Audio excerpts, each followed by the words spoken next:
What if I told you that in a world of mud and iron, the most dangerous battlefield wasn't fought with swords, but in the reflection of a polished mirror?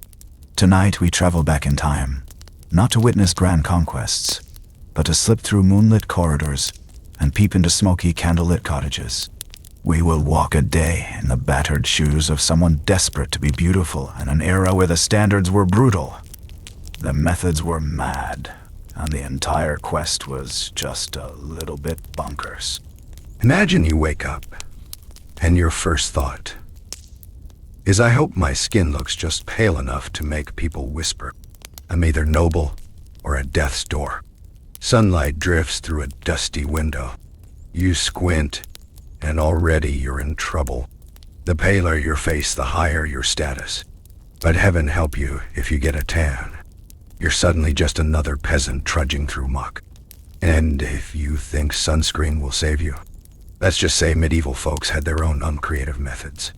You probably won't survive this beauty regime, but at least you'll learn how to apply lead paste with shaky hands. So before you get comfortable, take a moment to like the video and subscribe, but only if you genuinely enjoy what I do here. Let me know in the comments where you're listening from and what time it is. Always love seeing how many of you are drifting off across time zones. Now dim the lights, maybe turn on a fan for that soft background hum. And let's ease into tonight's journey together. Your eyes flutter closed.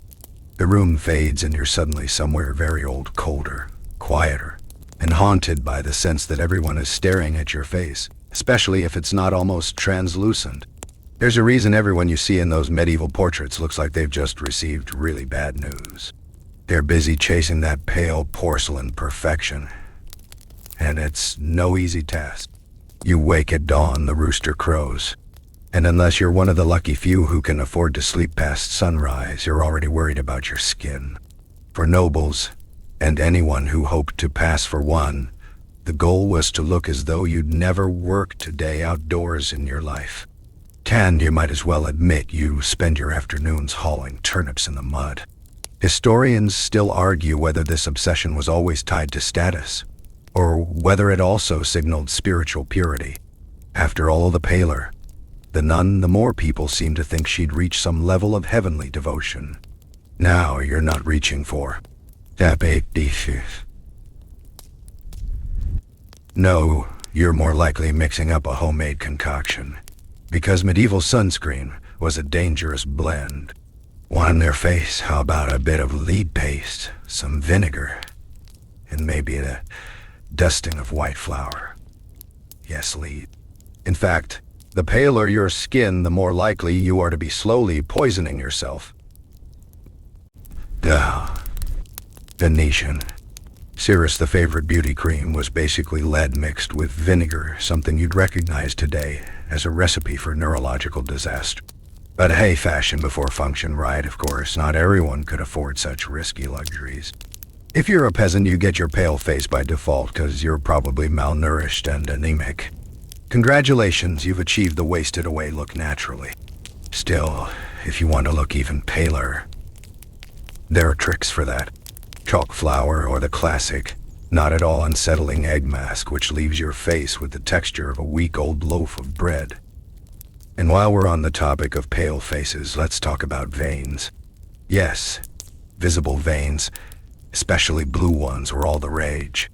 If you really want to turn heads in a medieval court, you'll carefully draw blue lines on your temples and hands, making your skin look even more fragile and refined. The sicker you look, the more beautiful you are. It's a beauty ideal you don't see much on Instagram now, unless there's a new Victorian consumption chic trend we haven't noticed yet. But why all this obsession with being ghostly white? The mainstream historical fact is that throughout much of medieval Europe, pale skin was a sign of wealth and privilege. Nobles didn't work in the sun. Peasants did. So to be pale was to proclaim, I have servants for that. The whiter the skin, the further removed you were from physical labor and by extension from poverty. Still, historians debate whether this standard was always as rigid as we imagine, or whether there were moments and regions where rosy cheeks and a sun-kissed glow crept in as marks of health. That didn't stop people from taking desperate measures. For the upper crust, every morning was a battle. You can almost picture Lady Evelina perched at her vanity, dabbing white lead to her face, holding her breath as a maid draws those blue lines on her delicate wrists. The goal isn't to look alive, but to look just this side of being an artfully preserved corpse. One wrong move, a little too much sun, and suddenly your marriage prospects plummet. The quirky tidbit here, some medieval folks went so far as to bleed themselves, yes, with leeches or knives, to remove the redness from their cheeks and achieve that ultra-pale look. If you've ever called a beauty routine painful, just remember, at least, it doesn't involve a bucket of leeches and a hope that you don't pass out. Meanwhile, the church wasn't exactly helping matters. Medieval sermons sometimes compared pale skin to purity of soul, a clean, untarnished vessel. The whiter your skin, the less touched by sin you seemed. At least according to those thundering preachers who probably never applied lead paste, but enjoyed a metaphor. Historians still argue whether these religious attitudes directly influenced beauty rituals, or if both just happened to converge in the same slightly alarming direction. Of course, there were exceptions, sometimes regional, sometimes just personal. In Mediterranean climates, a bit of sun on your cheeks wasn't always scandalous, and folk traditions occasionally praised the apple-cheeked country maiden. But try telling that to the board court ladies in Paris or London who spent whole afternoons in dimly lit rooms to avoid even the faintest tan. The joke, they probably missed the sun almost as much as they missed a decent dental plan. You trudge through medieval marketplace, noticing how women tucked themselves into the shade of overhanging wooden stalls, ducking out of sunlight like startled bats. Even the children are trained, cover your face. Their mothers hiss, dashing across a muddy road, clutching homemade sun shields, which are really just scraps of linen, or in a pinch their own hands. But there's a darker side to all this. The desperate pursuit of paleness led to real suffering. Lead poisoning was not uncommon. Symptoms included everything from skin rashes and stomach pain to tremors, and eventually madness. The worst part, many women never knew that their beauty potions were killing them, only that their friends admired their skin right up until the moment it turned gray and papery. The price of beauty was quite literally deadly. Modern aids aside, there's a certain irony to it all. Today, people pay for spray tans and golden highlighter, but centuries ago, women and men alike would do almost anything to look like they'd never seen the sun. You might spend hours concocting a face paste, risk your health, and ruin your bed linens, only to have someone mistake you for a member of the walking dead. But if you're a man, don't get too comfortable. You weren't off the hook. Noblemen also strive for that delicate, nearly translucent complexion, especially at court. Too much color in your face, and you might be mistaken for a soldier or gasp a laborer. Some even went so far as to powder their faces just like the ladies, though they'd never admit it in public. Historians still argue about the extent of these male beauty rituals, but there are enough old recipes and complaints and letters to suggest it was a fairly open secret. Back in your medieval bedroom, you look in the mirror, or more likely a polished piece of metal, checking for any sign of redness. Did you scrub hard enough last night? Was the lead paste evenly applied? You sigh. Maybe tomorrow your veins will look even bluer. Your skin? A shade paler. Your place at court a little more secure. In the background, somewhere outside, a rooster crows again. The sun's rising, but you'll spend your day dodging its rays. Beauty, after all, is a full-time job. If only someone had invented sunglasses, and SP few might have had a fighting chance. But as the day drifts on and you slip deeper into sleep, you realize the real medieval beauty. Secret wasn't in the lead or the leeches or the endless hours spent indoors. It was in convincing everyone else that your suffering was worth it. That the price you paid in pain or poison or just plain boredom made you a little more beautiful, a little more noble. And if you squint, maybe a little more human. You're still there, perched on a creaking stool in your candle-lit room, peering into your little mirror, feeding about your pallor. But now your attention drifts higher to your hairline. Because in medieval Europe, it's not enough to look like you haven't seen the sun since you were 6. Now, you have to look like you haven't had a normal hairline either. The ideals of forehead so grand and high, it would make even a modern supermodel do a double take. Here's the reality. The more forehead you show, the better. Nobility, fashion, and even art start dictating that the perfect face is one with a vast gleaming expanse. Above the brows, a 5 head, as some would snicker today. So what do? You pluck and pluck and pluck. And if plucking isn't enough, you shave. Or if you're feeling truly adventurous, you apply caustic concoctions to dissolve those stubborn baby hairs at the edge of your scalp. Forget threading your eyebrows. This is full-on landscaping. This fashion wasn't just for women, though ladies certainly led the trend.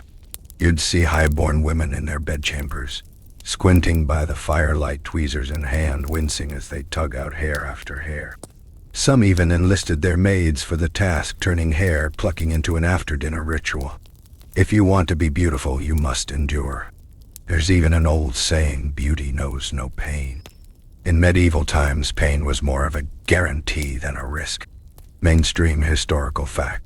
Paintings from the 15th century, like those of the regal Woodville, or even the famed Lisa, show impossibly high foreheads, sometimes so smooth and broad you wonder if the artist just got bored of drawing hair. It was a real trend. Artists didn't just make this up. They reflected the standards of their era. But here's the quirky tidbit. The medieval recipe books didn't stop at simple plucking or shaving. Some recommended using a mixture of walnut oil and vinegar as a sort of ancient nigh intended to discourage hair from growing back. Others suggested rubbing in burnt barley or even cat dung. Imagine waking up each day deciding whether you'd rather have stubble or smell faintly of barnyard. Talk about a beauty routine with character. And just when you think you finished, the fashion moves again. If your eyebrows are too close to your hairline, you'll need to start thinning them too. Some women went so far as to scrape back the skin, searching for every last trace of fuzz. The only thing more dangerous than failing to achieve the look was succeeding, since infection, irritation, and scars were all too common side effects. Medieval beauty products weren't exactly FDA approved. Historians still argue whether this high forehead obsession came from the influence of certain royal courts, maybe France or Italy, where new fashion spread quickly, or whether it was more about distinguishing the civilized from the rustic. After all, if you have the time and money to devote to endless grooming, you're probably not busy churning butter. As you wander the castle halls, you notice other women, all with their hair tightly bound under hoods or veils, their foreheads gleaming and bare. Some look proud, some sheepish, and some just look tired. You realize that just as with skin tone, these standards create a kind of secret code. One glance and you know who belongs and who doesn't. The irony, sometimes men joined in as well, especially those involved in courtly life or portraiture. There are records of knights and even clergy smoothing their hairlines, eager to look intellectual. There's a joke that if you lived back then and your family had a particularly low hairline, you'd probably be the talk of the village, and not in a good way. "Look at that fellow," someone might whisper at the market. "His hair starts halfway down his face, unthinkable." Yet for every trend there's a cost. Those caustic pastes and homebrew potions weren't gentle. Many women developed sores or permanent bald patches, and some found themselves unable to grow hair ever again. You can almost imagine the awkward family dinner. "Mother, why is your forehead so red?" "Never you mind, darling. Just past the leeches. Here's a fun call back for you. Remember the lead-based lotions from Section 1? Imagine combining those with an acidic hair remover, then trying to smile gracefully at a banquet. The truth is, nobody probably looked as serene as their portraits suggest. Behind the scenes, beauty hurt, and it showed. But let's not give the upper classes all the credit for wild beauty rituals. Even peasant women who couldn't afford walnut or imported tweezers sometimes participated, using sharpened sticks, or even clamshell's ingenuity at its finest. If it removes hair, it's good enough. The scholarly debate continues. Did these standards truly trickle down to the countryside, or did peasants just laugh at the rich behind closed doors? Some folks' stories suggest that village women mocked the highbrow city ladies, claiming only those with something to hide would scrape away so much of their own hair. So much for solidarity. Still, the pressure remains. The higher your forehead, the more people believe you're wise, noble, and let's be honest, a little bit intimidating. Even now, if you catch a glimpse of yourself in a modern mirror, you might wonder if you'd have survived the medieval makeover. And for a final odd detail, some medieval beauty experts recommended wearing a cap or band across the hairline overnight, supposedly to train the hair to stay back.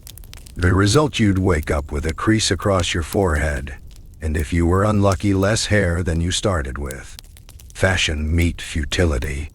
It's not just women's faces that are changing in these centuries. The entire notion of what's beautiful is a moving target. One year it's all about the highbrow. The next, maybe it's something else entirely. You drift to sleep, forehead tingling with phantom plucking pains, thankful that at least you're safe from vinegar-scented scalp cream. But as you drift further, another thought sneaks in. All this effort for something as fleeting as a fashion trend.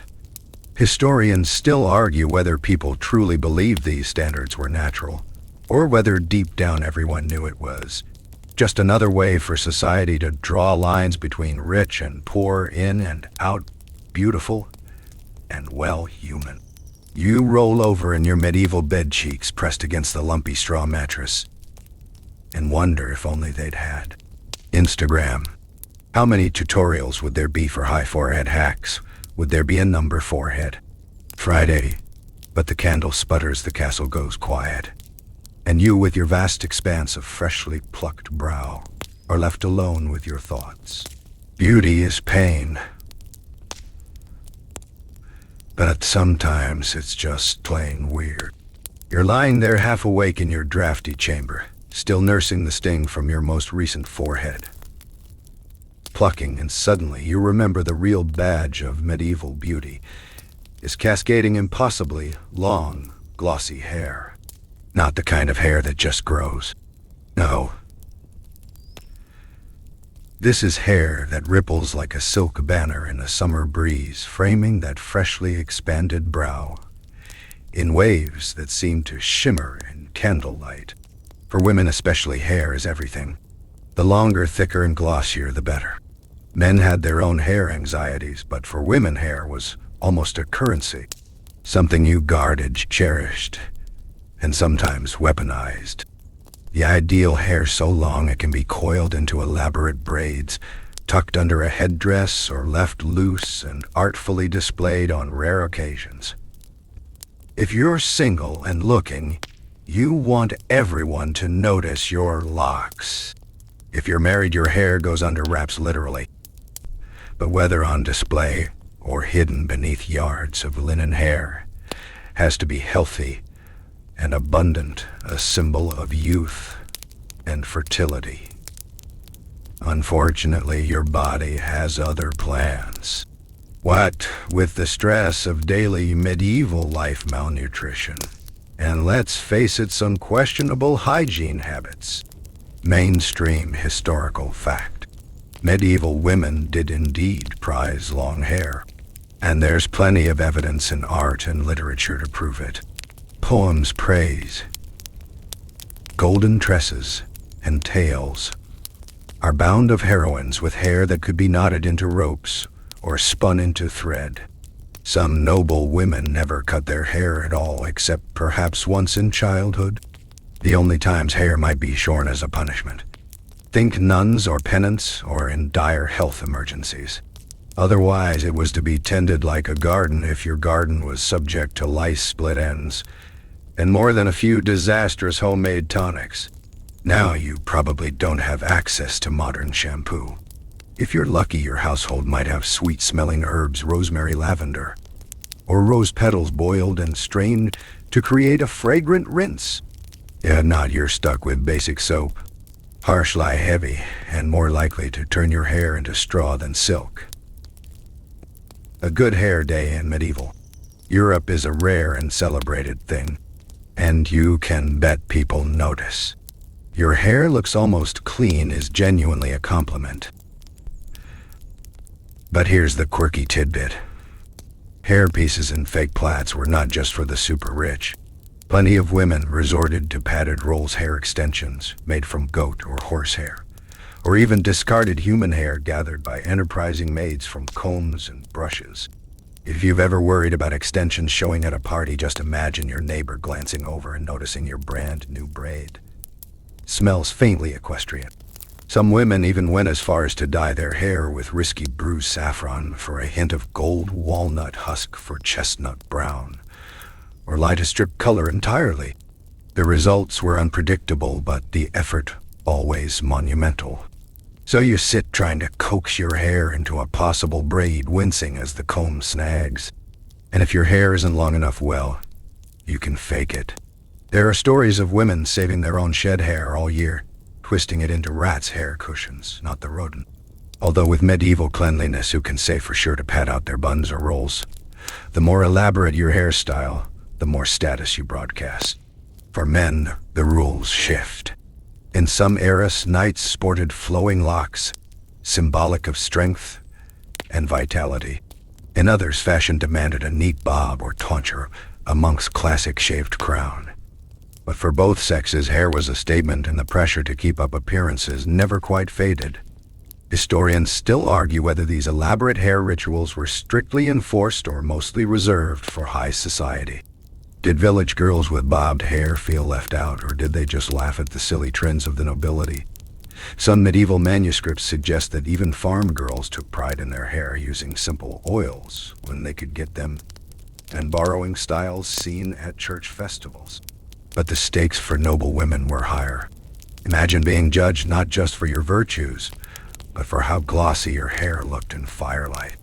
Marriage negotiations could hinge on it. Suitors might ask about your hair before your family's fortune. There's even a record of one 15th century Italian countess refusing to attend a feast because a sudden mishap left her with a lopsided braid. There's an open, scholarly debate about whether these beauty standards were genuinely oppressive, or if for some, they offered a rare chance for self-expression in a rigid world. Did some women relish the chance to outgrade their rivals, to gather admiring glances at the May Day fair? Or did most of them, like you, just sigh at the endless fuss, the pain of combing, the threat of lice, and the embarrassment of the occasional rat's nest? And that brings us to hygiene. Because with all this hair comes trouble. Medieval combs, made of bone or wood, were precious objects, sometimes passed down through generations. Lice were common, so daily combing became both necessity and ritual. If your hair ever became truly infested, you might shave your head altogether and start over. Though if you were noble, you'd cover this up as best you could with a wimple, hood, or veil. Bad hair day takes on a whole new meaning when it lasts for weeks. Then there are the styles. Us. Europe, you see everything: tight buns, elaborate plaits, wound with ribbons or beads, flowing curls for the lucky few who had them naturally, and for the very fashionable hair netted in gold or silver thread. If you could afford it, you hired a servant just for your hair. If not, well, you made do. And sometimes making do involved mud and spit to hold a style together. That's right. Hair gel was occasionally a handful of earth mixed with a prayer. Take that modern beauty influences. One light joke to lighten the load. Ever hear of hair of the dog in medieval times? The phrase might have meant literally tying stray animal hairs into your braid for volume. The trend never really caught on with the canines themselves. Another fun fact, some women to display the length and health of their hair only revealed it in private or on special occasions. There's even evidence that a maiden's uncovered hair was considered so alluring that it was only permitted for young unmarried women in church. Married women kept their hair hidden at all times. It was scandalous for a wife to let her hair down in public. The phrase meant something a bit more literal back then. All of this comes with a heavy dose of competition. Whether at a village festival or a royal banquet, you're always aware of who's got the shiniest, longest locks, who's using the newest hair tonic, who arrived with an extra plated twist this season. If you ever thought beauty was exhausting in the modern world, try doing it with lice lead and no-go Instagram filters. The scholarly debate continues. Did these standards filter down to all levels of society? Some historians say yes, pointing to folk traditions and village tales. Others argue that for many, hair was simply practical, tied back for work, and only styled for church or festival days. What's clear is that for those who could afford it, and those who aspired to climb the social ladder, hair care was an endless, intricate, and occasionally absurd quest. And as you finally fall asleep, hair tangled but heart a little lighter, you can't help but feel a glimmer of camaraderie with those medieval women. Across the centuries, the tools and styles may change, but the desire to be seen admired, and sometimes just to fit in, remains. You reach up, patch your own hair, and promise yourself no more horsehair extensions. At least not tonight. You're waking again, or at least shifting in your bed of straw and wool. And now you realize your face and hair aren't the only things up for scrutiny. In the candle-lit world of the middle ages, your entire silhouette is judged, especially your waistline. You might assume corsets are an invention of the later centuries, but the truth is medieval folk already had plenty of tricks for squeezing themselves into the ideal shape, and it's rarely comfortable. The era's poetry and art praise slender waists, gently swelling hips, and a delicate, almost frail figure for women. Never mind that most peasants have bodies built by years of work and bread. Nobility, though, were expected to look soft, willowy, and somehow ethereal, not strong. Not muscular, not robust, just fragile enough to make anyone worry you'd blow away in a stiff breeze. Mainstream historical fact. By the 13th and 14th centuries, fitted gowns became the height of fashion for upper-class women. These gowns were tailored close to the torso, laced tightly at the sides or back, and constructed to show off a narrow waist. The coat, hardly a fitted dress, became especially popular. If you're a noble woman, your maid might spend half an hour each morning yanking laces tight and fussing over the smoothness of your bodice. But here's the quirky tidbit. Before the age of whalebone corsets, people stuffed garments with reeds, tow flax fibers, or even bundles of moss to shape their figure. Some women wore padded rolls or bum rolls around the hips to exaggerate the difference between waist and hip, creating that coveted hourglass look. If it squished, poked, or made you walk funny, it was probably in fashion at some point. You tug at the laces of your dress, sucking in your stomach as your maid cinches the sides tighter. Breathe in. No, tighter. The goal isn't comfort. It's appearance. Don't worry about eating a hearty meal. There's no room for it now. Many a lady skipped breakfast and lunch just to maintain the illusion. If you faint at church, people might call it delicate constitution, but more likely it's just the lack of food and the lack of space to breathe. Historians still argue whether these extreme silhouettes were really enforced on all women, or whether the trend was reserved for a few ultra-fashionable courts in France, Turkey, Burgundy, Or Italy. Some records show working women wore their gowns looser, simply for practicality's sake. But one thing is certain: as soon as you set foot near nobility, the pressure is on. You know those images in illuminated manuscripts of women with impossibly slender torsos? That wasn't all artistic license. Some women did everything possible to appear slim, layering, lacing, and even slouching to trick the eye.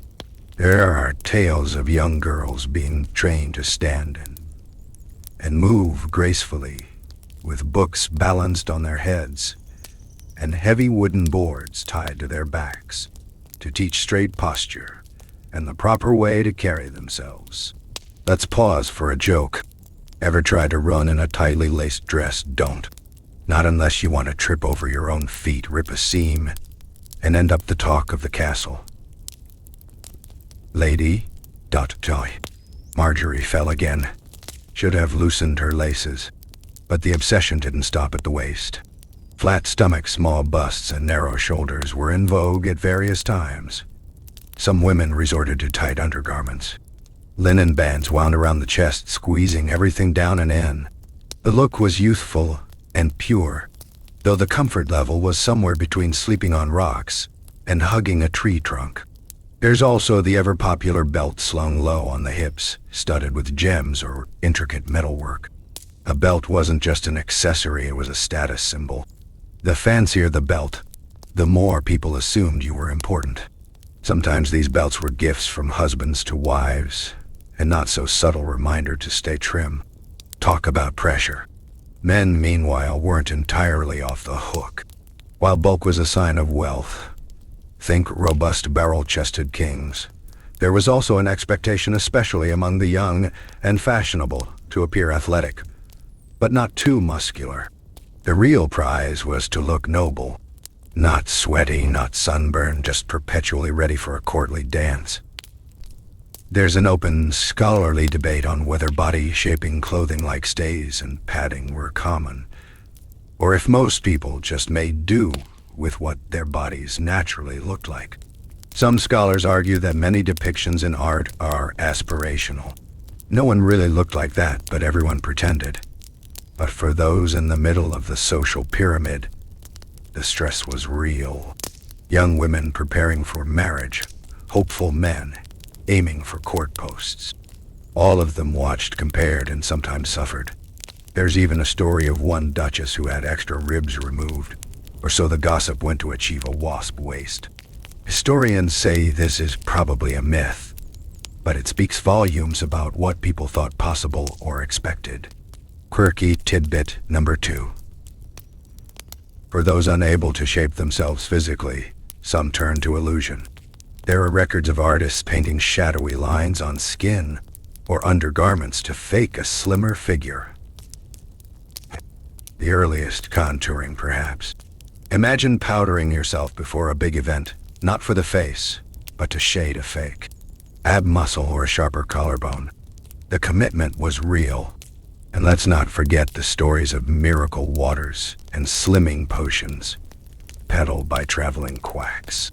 Some recipes were harmless, just herbs and water, but others included dangerous ingredients like mercury or arsenic.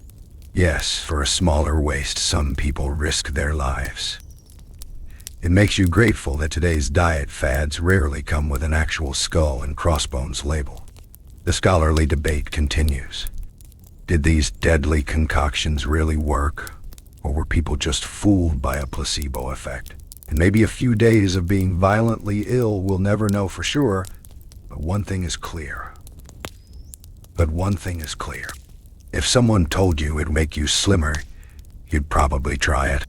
Yet, not everyone played along. Some women, especially in rural areas, rejected the tight-laced look, instead tying their belts loosely and embracing their working bodies. There are peasant dances depicted in art where women wear loose, colorful skirts, spinning with wild abandon. Not every medieval beauty standard filtered down to the hayfields. For those who did endure the laces and rolls and endless pressure to appear fragile, there were compensations, attention, better marriage prospects, a sense of belonging to the in crowd, but it was exhausting. By evening, as you finally unlaced your gown, you'd sigh with relief and rub the red marks from your ribs, promising yourself that tomorrow you'd loosen up just a bit. But then you remember tomorrow is the May Day festival, and everyone will be watching. You'll wake early, struggle into your dress, and try not to faint during Mass. Beauty may be pain, but in the middle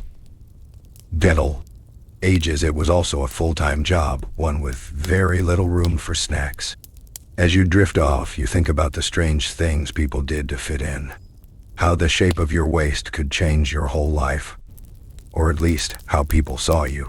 And as the moon rises over the castle and you curl up, body still aching from a day of beauty, you wonder if it was all worth it.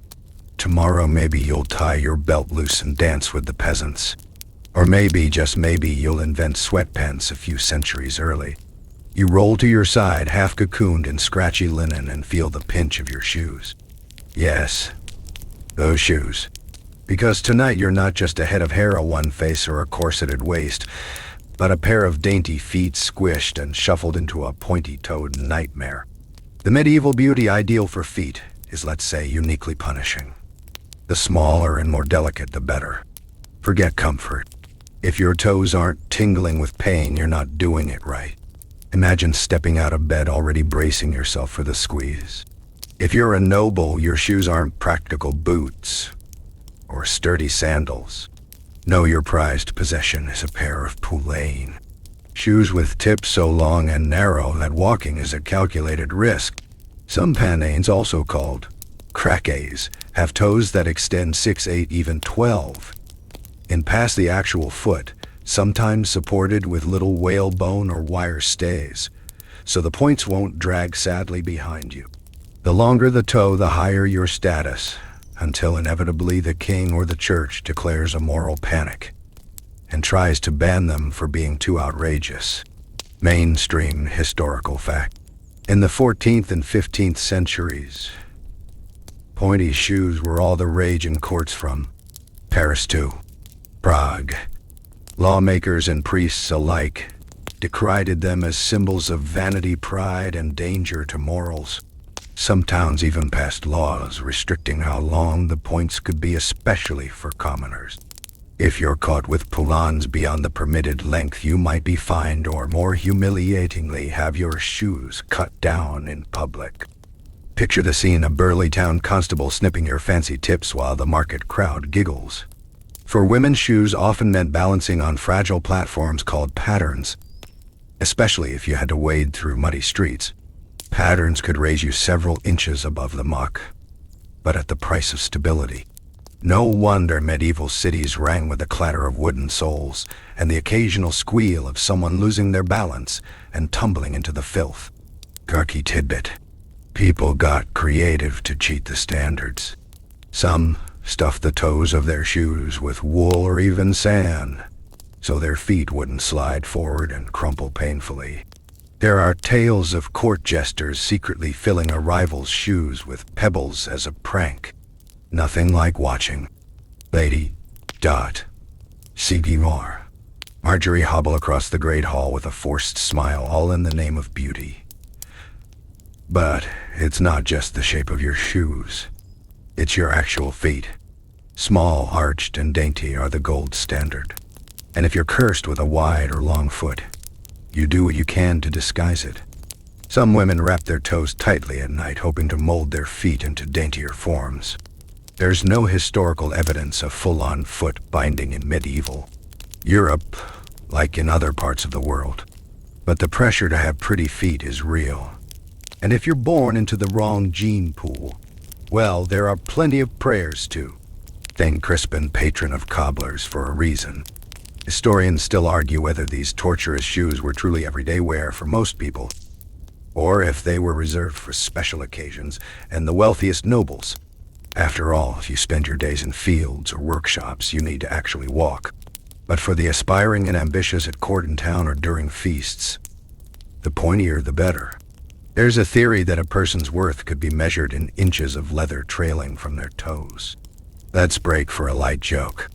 Ever try running in panains It's less dash and more awkward shuffle, with a 50% chance of tripping over your own status symbol. Medieval party games probably included a race around the manor. Winner gets to keep their dignity and maybe their shoes. Still, not every beauty trend gets you noticed in a good way. Sometimes the fallout is literal. Patterns wobble, penanes snag on stairs. And by the end of a long feast, you're just grateful to pull your aching feet free and wiggle your toes by the heart.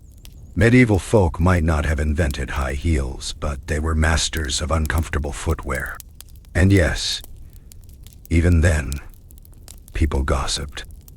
Did you see Lady Joan limping? Her shoes must be new, or she's just trying too hard again. If you're a man, especially a young, ambitious one, the pressure is no less. A long-pointed shoe was a sign that you didn't have to work, run, or do much of anything practical. Status was everything. And if it cost you a few blisters, so be it. There are records of young men in London and Paris spending entire paychecks on imported Italian leather shoes, hoping to attract notice at festivals or market days. Of course, footwear is one thing, but socks not quite what you'd expect. Wealthier folk had hose-tight fitting, brightly colored and sometimes lined with fur or padded for shape. Tighter the hose, the better.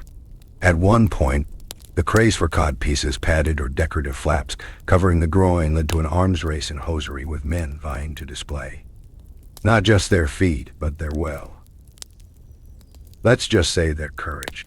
That, too, became a sort of beauty standard, a peacock display of masculinity. The open, scholarly debate. How far did these fashion extremes really spread? Were peasants saving for a fancy pair of shoes for feast days? Or were these trends strictly for the 1%? Some evidence suggests festival days, or even the humblest folk trying out the latest look, if only for the fun of it. Shoes could be deadly too.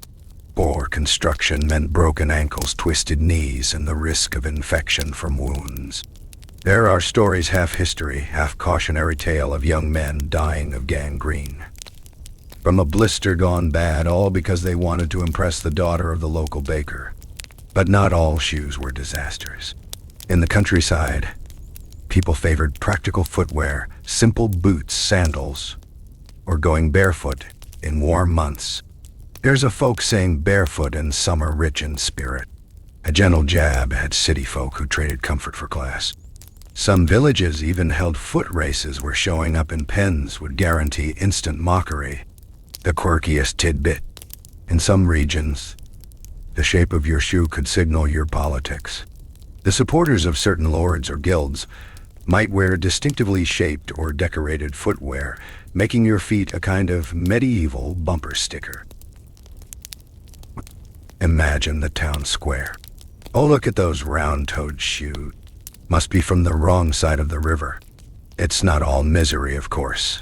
Some clever cobblers crafted shoes with hidden pockets or charms stitched into the soles, believed to bring luck, love, or ward off evil spirits. Kids played games by trading shoe buttons or racing to see who could slide their patterns the farthest without falling. Even in a world obsessed with perfection, people found ways to turn discomfort into a little fun. By nightfall, when you finally kick off your shoes and let your feet throb in peace, you marvel at the lengths, literally and figuratively, people went to fit the medieval ideal. Sometimes you wonder if anyone really thought it was worth it. But tomorrow, when it's time for market day, you'll cram your toes right back in. Because the world then as now is always watching. As you drift off again, feet tingling with phantom pains, you promise yourself that just for tonight, you'll appreciate the comfort of bare feet and soft grass, even if only in your dreams. You stretch your sore toes beneath the covers, thankful for a moment of comfort. But your mind drifts to another strange quirk of medieval beauty, the teeth. If you thought medieval folks spent their days with pearly whites gleaming in every candlelit hall, think again. The reality is a mouthful of perfect teeth wasn't always the dream. In some circles, bad teeth, even ones that hinted at wealth's sweet rewards, were actually admired. Mainstream historical fact. Sugar, that rare and expensive commodity, was introduced to Europe from the Middle East around the 11th century, becoming widely available to the rich by the late Middle Ages. Only nobles and the wealthiest merchants could afford it in any quantity. So for a brief and peculiar period, blackened or rotting teeth could actually be a subtle sign of affluence. Your sweet tooth quite literally became a status symbol. You wake to find yourself in a noble's manor, and breakfast is a lavish spread of preserved fruits, honey cakes, and if you're lucky, imported candied ginger. The air is thick with the scent of sugar, precious, expensive, and reserved for those who can afford a dentist, which, spoiler, hardly existed. To enjoy such treats is a mark of privilege. But here's the catch. All that sugar means cavities, aches, and a smile that could scare the crows from the fields. Murky tidbit. Some medieval ladies, inspired by the dental decay of the elite, are rumored to have blackened their teeth on purpose, using burnt herbs or powdered charcoal, hoping to fake the sweet life. It's a medieval version of designer ripped jeans, except with more toothaches and less street cred. And while sugar might give you fashionable bad teeth, the rest of society did what they could to keep theirs healthy, or at least intact. Medieval dental hygiene was a patchwork of old wives' tales and wishful thinking. You might chew on twigs or rinse with wine or vinegar, and if you could afford it, you'd buy tooth powders made from crushed herbs, salt, or even ground oyster shell. If something really hurt, the barber surgeon, yes, the guy who cuts your hair and your boils, might offer to yank the offending tooth with pliers. No anesthetic, just a mug of ale and a prayer. Historians still argue about how bad dental health actually was. Some studies suggest many medieval folk had surprisingly strong teeth, thanks to diets low in processed sugar and high in coarse bread and vegetables. Others point to skulls full of holes and abscesses as evidence that tooth pain was a near constant companion for all classes. Here's a joke to lighten the mood. Why did Lady Elenina always smile with her mouth closed? She didn't want anyone to know she was richer than the king, or that she had a mouth full of holes. It wasn't all about status, though. For some, healthy teeth were a must, especially for worker soldiers, and anyone who needed all their mers to chew tough bread and dried meat. If you lost too many teeth, you'd find eating a challenge. Some folk remedies involve tying a frog to your jaw to draw out the pain, or sleeping with garlic cloves tucked in your cheek. The effectiveness is, let's say, open to debate. A quick aside, toothaches weren't just uncomfortable. They could be deadly infections, sometimes spread to the jaw or bloodstream, leading to swelling, fever, and death. There are cases of knights sidelined by dental problems before a battle, or nobles missing a banquet because their face was swollen to twice its size. Back to the quirks, medieval beauty standards didn't demand straight gleaming white teeth. There were no orthodontists, no whitening strips, and certainly no braces. In fact, a gap between the front teeth, called a witch's window, in some regions was considered lucky, or alluring, the sign of a good singer or a flirt. In France, they called it Don Dubiner, lucky teeth. There are poems and love songs dedicated to ladies with charmingly gapped smiles. But for many, bad teeth meant pain, and pain was just part of life. If you had a sweet tooth and the coin to indulge it, you might pay for it with a life of dental misery. If not, you'd chew your hard-bred hope for the best and maybe borrow a prayer too. Saint Apollonia, the patron saint of toothaches. Open, scholarly debate. How much did people care about teeth? Really, did medieval folk simply accept pain and bad breath as the cost of living, or did they envy the fashionable decay of the wealthy? There's little agreement, and the records are patchy. Some chroniclers bemoan the rot caused by luxury, while others barely mention teeth at all.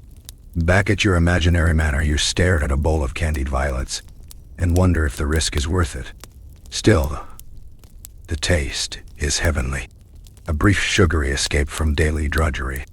The party continues, the wine flows, and you can almost forget that tomorrow you'll wake with a jaw that throbs and a smile that's slightly less impressive than yesterday.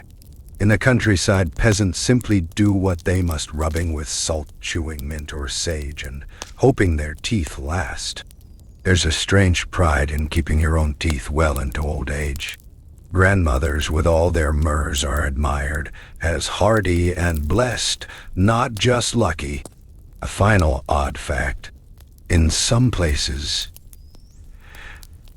teeth were used as talismans. Lost teeth strung on a cord became protective charms for children, or were buried in the garden to ward off evil spirits. Teeth held power even if you didn't love how yours looked. As you finally drift off, mouth aching in sympathy for those who came before, you marvel at the weirdness of a world where rot could be chic, and a good smile might mean anything but perfect white. You whisper thanks for your toothbrush and maybe, just maybe, vow to skip dessert tomorrow. You're resting your jaw, grateful for the break from sugar-coated status symbols, when your focus drifts upward. Eyebrows. You might think the medieval brow was just a bit of furrowed mystery above the eyes. But, oh, how wrong you'd be. In the candle-lit, smoky halls of the ages, your eyebrows could make or break your entire look. Not just about having them. It's about having the right kind. Imagine peering into your polished bronze mirror candle, guttering beside you, and noticing your brows look, well, normal, not good enough. For a few wild centuries, the perfect brow is almost invisible, plucked until they're little more than a whisper, a ghost of a line, or sometimes vanished altogether. The high forehead look you endured in Section 2. The brow follows suit, tweezed and scraped to a frail suggestion hovering above that porcelain expanse.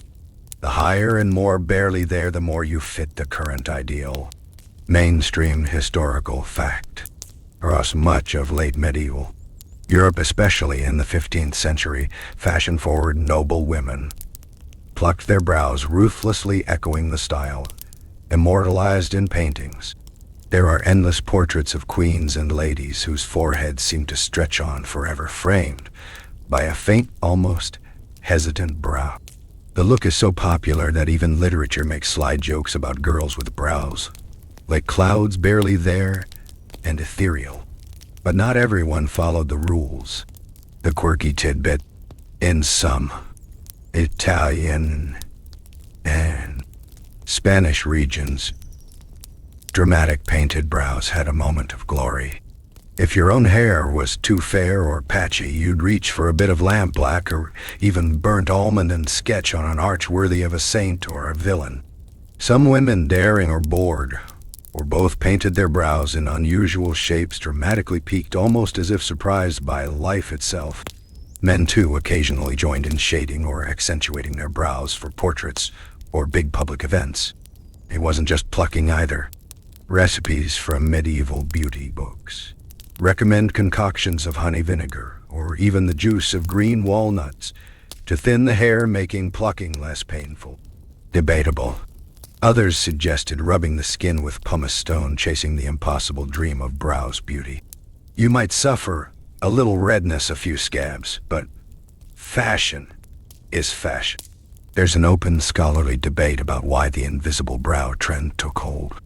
Was it simply about following the lead of royal courts? Or was there a deeper symbolism? Foreheads as seats of wisdom, and bare skin as a sign of purity and intellect. Some art historians argue that broad, smooth foreheads suggested innocence or spiritual openness, while others claim it was just another way to separate the rich, who could afford endless grooming, from everyone else. Yet, as with all beauty standards, the tides inevitably shift. In some regions, especially in later centuries, thick, arched brows come back into favor. There's a practical reason for this. If you're outside all day, a strong brow keeps sweat and dust from stinging your eyes. Some peasant girls kept their brows thick, and country tales abound of young men falling for the lass with the dark, honest brow. Even in the big cities, you'd sometimes see women with fierce natural brows. Usually the rebels, the outsiders, or simply practical. Let's not forget the accidental comedy of beauty routines. One surviving letter from a young noblewoman complains that she lost her favorite brow to the fire, having leaned in too close while plucking by candlelight. Another joke, why did Lady Cecily wear a hat indoors? She'd shaved her brows so far back she forgot where they belonged. The drama of the brow played out in church as well as court.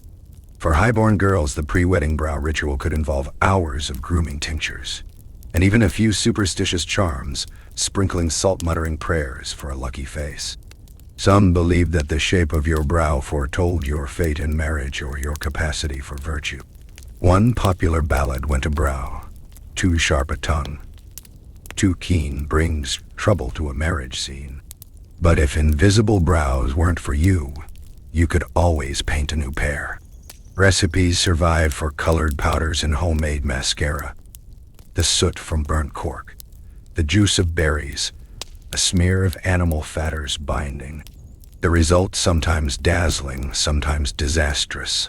Your new brows might run in the rain, smear in the heat, or fade as quickly as your patience. Still, for one shining moment, you'd have arches like the queens of legend. Historians still argue about how much the peasantry cared for such trends. Did they sigh and pluck along with the nobles, or did they simply laugh at courtly vanities? Some village tales poke gentle fun at ladies with no brows and nowhere to put them, suggesting a healthy skepticism in the wider population. For many, eyebrows were for catching sweat, not chasing status. There's another quirky detail. In some regions, the unibrow was prized. Across the Mediterranean, a single bold brow signaled intelligence and sensuality. Girls with faint brows would smear their foreheads with coal or lamp black to fake the look, hoping to catch a suitor's eye. Even in northern Europe, the odd tale circulates of the girl with the joined brow being courted as a rare beauty. Of course, there were always rebels. Some simply refused to pluck and wore their full dark brows like a banner. Others experimented shaving intricate shapes, or even dyeing their brows to match their hair or headdress. The brow is both a canvas and a battleground. Open scholarly debate. Did these rituals empower women, giving them control over their looks? Or did they enforce another impossible standard? Some argue the medieval brow game was about agency, a way to shape your identity. Others see it as pure conformity, a painful, endless race to fit in. By the end of a long day or a longer night at the feast, your brows are sore, your patience worn thin, and your friends are debating whether you look more like a saint or a startled owl. But tomorrow, the game begins again. A new shape, a new recipe, a new hope for that perfect arch. You close your eyes, massaging your temples, and promise yourself that someday you'll let your brows do whatever they want. But for now, the standard reigns silent, exacting, and like all medieval beauty trends, impossible to ignore. You drift a little deeper into the medieval night, the ghost of brow ache still tingling, only to realize that in this world, caring for your skin is a full-time occupation, a battle against dirt disease, and the ever-looming demand for perfection. If you thought your modern skincare routine was a bit much, prepare yourself. Medieval beauty treatments make that 10-step serum ritual look like child's play. Or maybe just child's punishment. In a time before antibiotics and actual dermatologists, your skin was both your reputation and your weakness. Every blemish whispered a secret. Too much sun, not enough money, a sleepless night, or even a sinful soul. The fairer, smoother, and more unblemished your skin, the higher your prospects, marriage status, even spiritual credit. Meanwhile, one bad rash, a couple of pimples, or a nasty scar could turn you from courtly beauty to cautionary tale.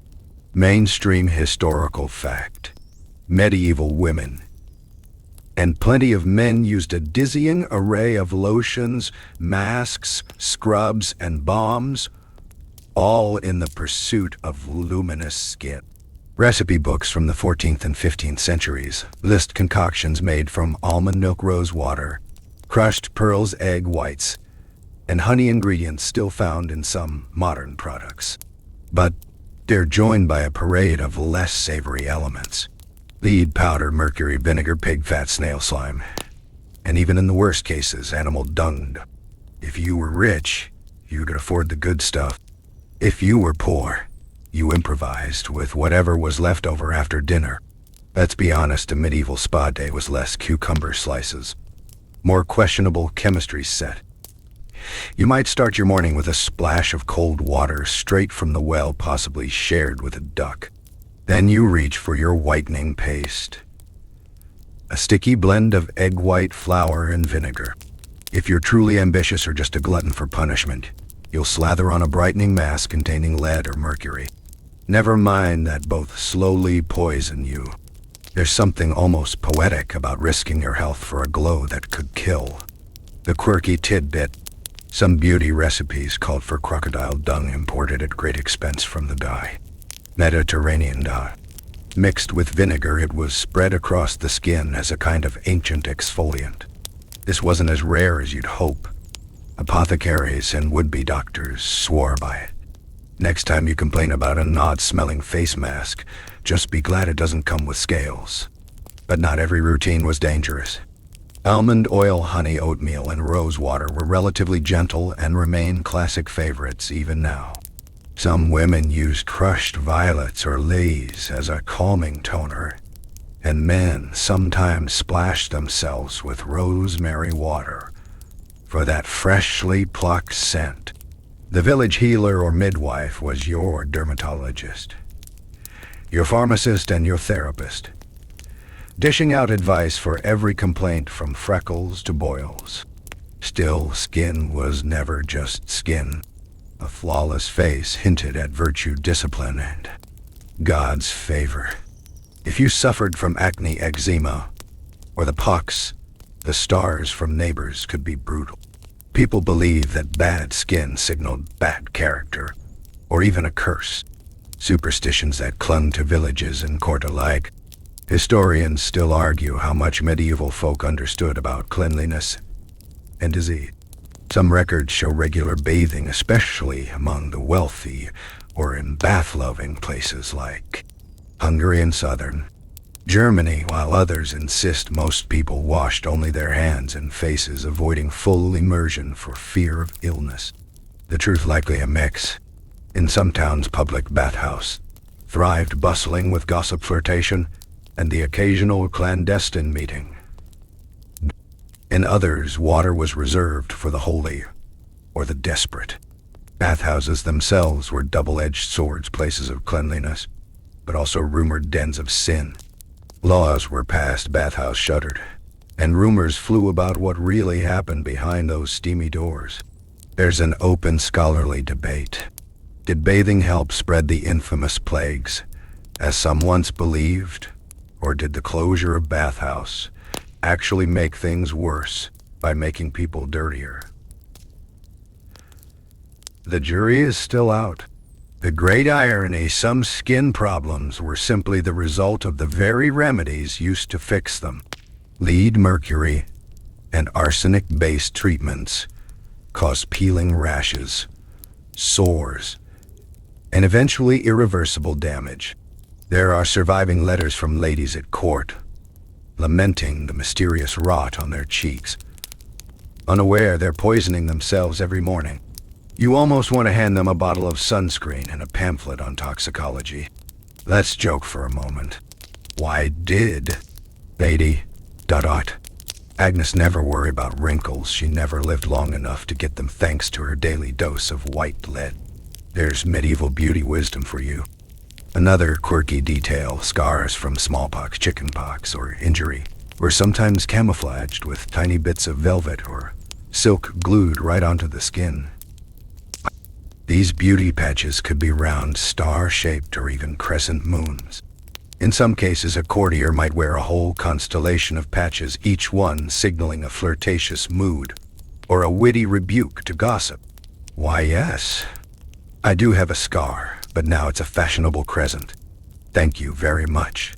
But if patches weren't your style, you could always try to bleed out the badness. Bloodletting, a common medical practice, was sometimes prescribed for skin complaints along with puces of moldy bread or mashed beans. The more creative the remedy, the more convinced people became. If it smells this bad, it must be working might have been the unofficial motto of medieval skin air. For men, the standards weren't much gentler. Knights and scholars alike were expected to keep their faces clean, their beards trimmed, or at times entirely shaved, and their skin unblemished. In some regions, a man's ability to grow a healthy beard signaled virility and honor. In others, smooth cheeks were the mark of youthful beauty. It all depended on where and when you lived. There is an open, scholarly debate on whether these endless skin rituals actually improved anyone's appearance, or just made the whole population a little more inventive, and possibly more paranoid. Some suggest beauty recipes were a form of social bonding, a way for women to share secrets, vent, and find camaraderie. Others see it as another burden, an impossible goal set by a society obsessed with surfaces. For peasants, the goal was more basic. Stay clean enough to avoid disease, but don't waste precious resources. If you work the fields, your hands and face were your calling cards, tanned, weathered, and honest. Some rural traditions even praise sun-kissed skin as a sign of health and hard work, a direct challenge to the delicate palate prized at court. Another fun callback. Remember the crocodile dung? Facial, some village healers had their own ideas recommending mud from sacred springs or a nightly rinse with moonlit dew. Folk remedies passed down through generations sometimes worked and sometimes made you the subject of jokes at the tavern. The beauty routines could be endless. Morning masks, midday touch-ups, nightly prayers for clear skin, all while the threat of pox, plague, and scars lingered in every shadow. If nothing else, the medieval obsession with skin reveals a universal truth. People will always chase impossible standards, often at their own expense. As the candle burns low, you find yourself thankful for your own simple routines. A little soap, a little water, and the hope that tomorrow you'll wake up blemish-free. In the quiet of the medieval night, you offer up a silent prayer for clear skin and dream of a world where beauty doesn't hurt quite so much. You turn in your sleep, wishing away memories of caustic potions and mysterious scars. But beauty in medieval life wasn't just about what you looked like. It was also about what you wore. The clothes you put on each morning were a walking advertisement of your worth, virtue, and of course your ability to follow the ever-shifting rules of fashion. But in a world ruled by sumptu laws, the original fashion police, looking beautiful, was never simply a matter of taste. It was a dangerous game of status symbolism and legal boundaries. Mainstream historical fact. Throughout medieval Europe, especially from the 13th century onward, kings, queens, and councils issued sumptu laws, rules that dictated who could wear what colors, fabrics, and styles. The reason clothes could be powerful weapons. A lowly merchant's wife in imported silk or a peasant boy in scarlet might be mistaken for nobility. Chaos. The authorities responded by micromanaging every hemline and dye pot. Sumptuary laws varied wildly from place to place and year to year. In Rome, England, only those of a certain rank could wear man's sable or scarlet. In Florence, the city council decreed that velvet was for the rich alone, and even then, only in prescribed amounts. If you were caught breaking the rules wearing a forbidden trim, or flaunting a prescribed color, you might be fined, shamed, or forced to surrender your beloved garment. Oh, but here's the quirky tidbit. Sumptuary laws often backfired spectacularly. Instead of quelling competition, they fueled new waves of creativity. One forbidden fur had a hidden lining, can't wear gold embroider in yellow silk, and wink at those in the nobo. There are tales of rebellious tailor and crafty housewives who stitched their family status into secret seams, outsmarting the law with every snip of the shears. As you slip into your daydream, you find yourself standing before a medieval wardrobe.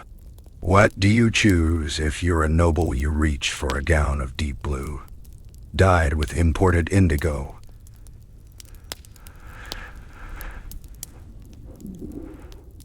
A pigment so precious it's worth its weight in gold. If you're less privileged, your palette is limited. Soft browns, muddy greens, faded yellows. Even your belt or shoe buckle is scrutinized. A too bright ribbon might mark you as an upstart. A fine linen shift could arouse suspicion. Historians still argue about the real impact of sumptu laws. Did most people comply trembling before the watchful eyes of the local bailiff? Or did they ignore the rules, whenever possible, trusting in luck or connections to shield them from punishment? Court records tell both stories of peasants fined for a too flashy hood and of merchants who quietly paid off officials to turn a blind eye. Clothing wasn't just about status either. It was about beauty. Certain shapes were idealized. Long flowing sleeves, tight waists, elaborate hoods and veils. The fit and fall of your dress signaled not only your wealth, but your refinement. Women were expected to move with slow, careful grace. A misstep could send your elaborate train trailing through mud, undoing hours of careful dressing. The beauty ideal for men, a sharply cut doublet hose that hugged the legs, a cloak with just the right drape.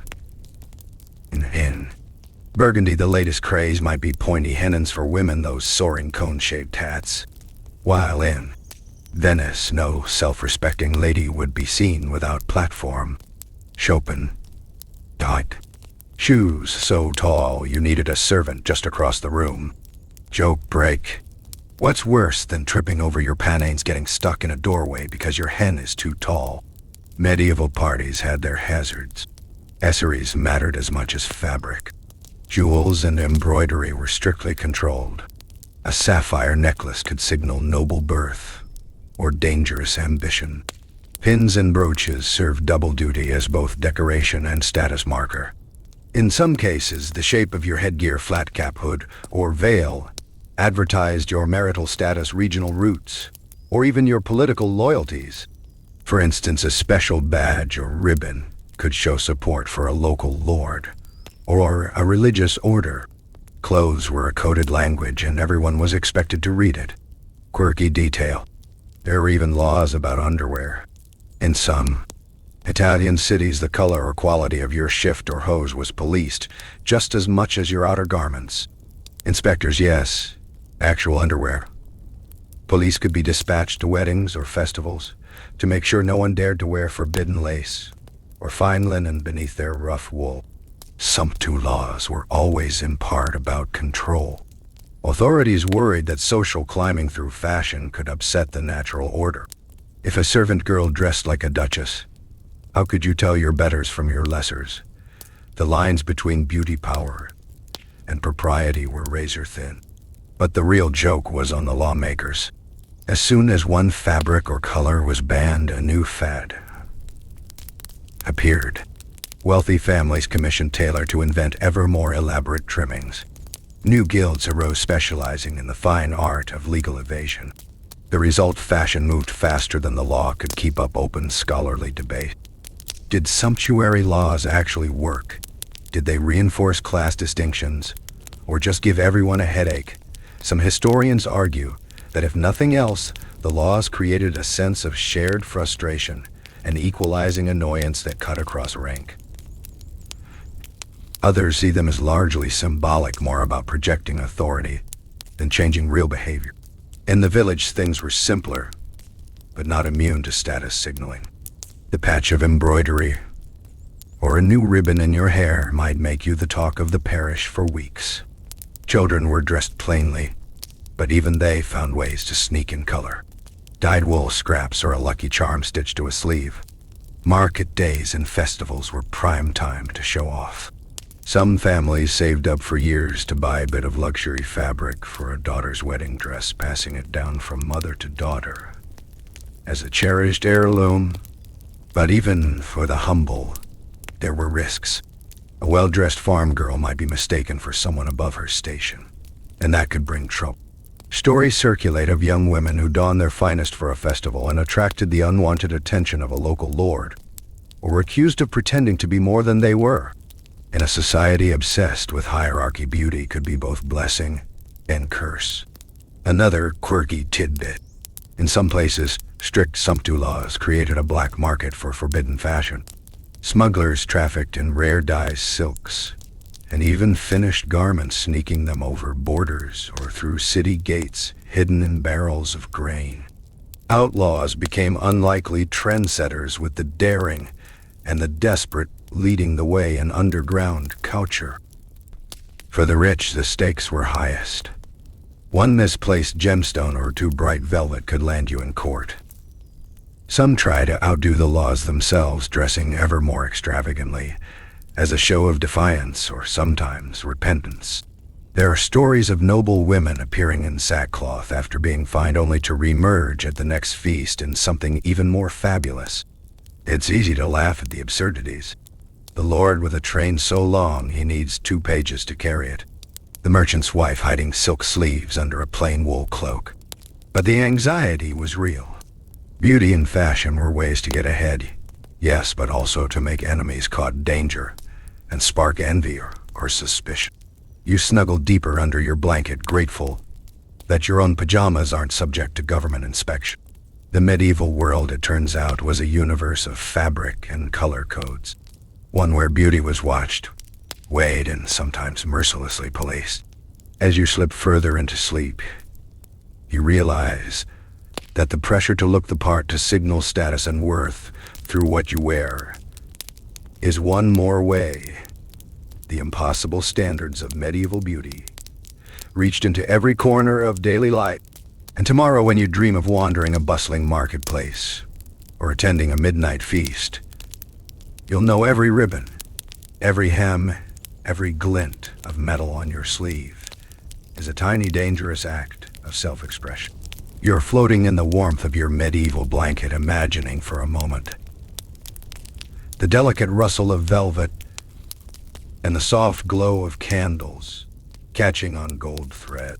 But now, as the dream shifts, you find yourself not in the bustling market or peasant field, but at court, where beautiful isn't just about how you look or what you wear, but about who sets the standards in the first place. Here you meet the true trendsetters, queens, kings, princesses, and dashing lords whose looks ripple out across kingdoms, shaping what everyone else aspires to, even if those ideals are as unattainable as a fairy tale castle. Mainstream historical fact. In nearly every kingdom and duchy across medieval Europe, the royal family, especially the queen, defined what it meant to be beautiful. Their portraits were copied. Their fashions emulated their peculiarities, quirks, or even perceived flaws transformed into the latest craze. Eleanor of Aquitaine's slender figure, Isabella of Bavaria's famously high forehead, and of Bohemia's delicate hands all became symbols not just of royal status but of beauty itself. Poets praised the snowy skin of Blanche of Castile, while troubadours wrote love songs to Margaret of No and Anjou's raven hair. Whether you lived in a muddy village or a city palace, you knew the names and the looks of the era's celebrity royals. But the flip side, royal perfection was almost always out of reach for ordinary folk. The queen had access to imported creams, rare perfumes, professional dresses, and the best of everything. Her look was achieved with a team money and sometimes outright deception.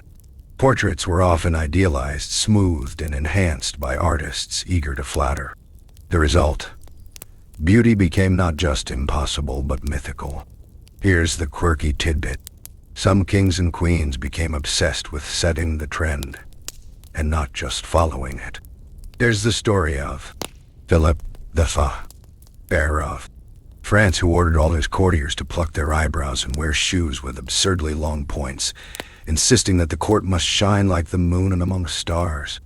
Or him, Isabella of France, who loved blue so much that a queen's blue dye was developed just for her, and everyone who could afford it clamored to copy her exact shade.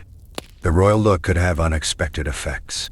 When Queen Elizabeth of Hungary popularized rosemary water as a skin tonic, suddenly every noble woman wanted a bottle.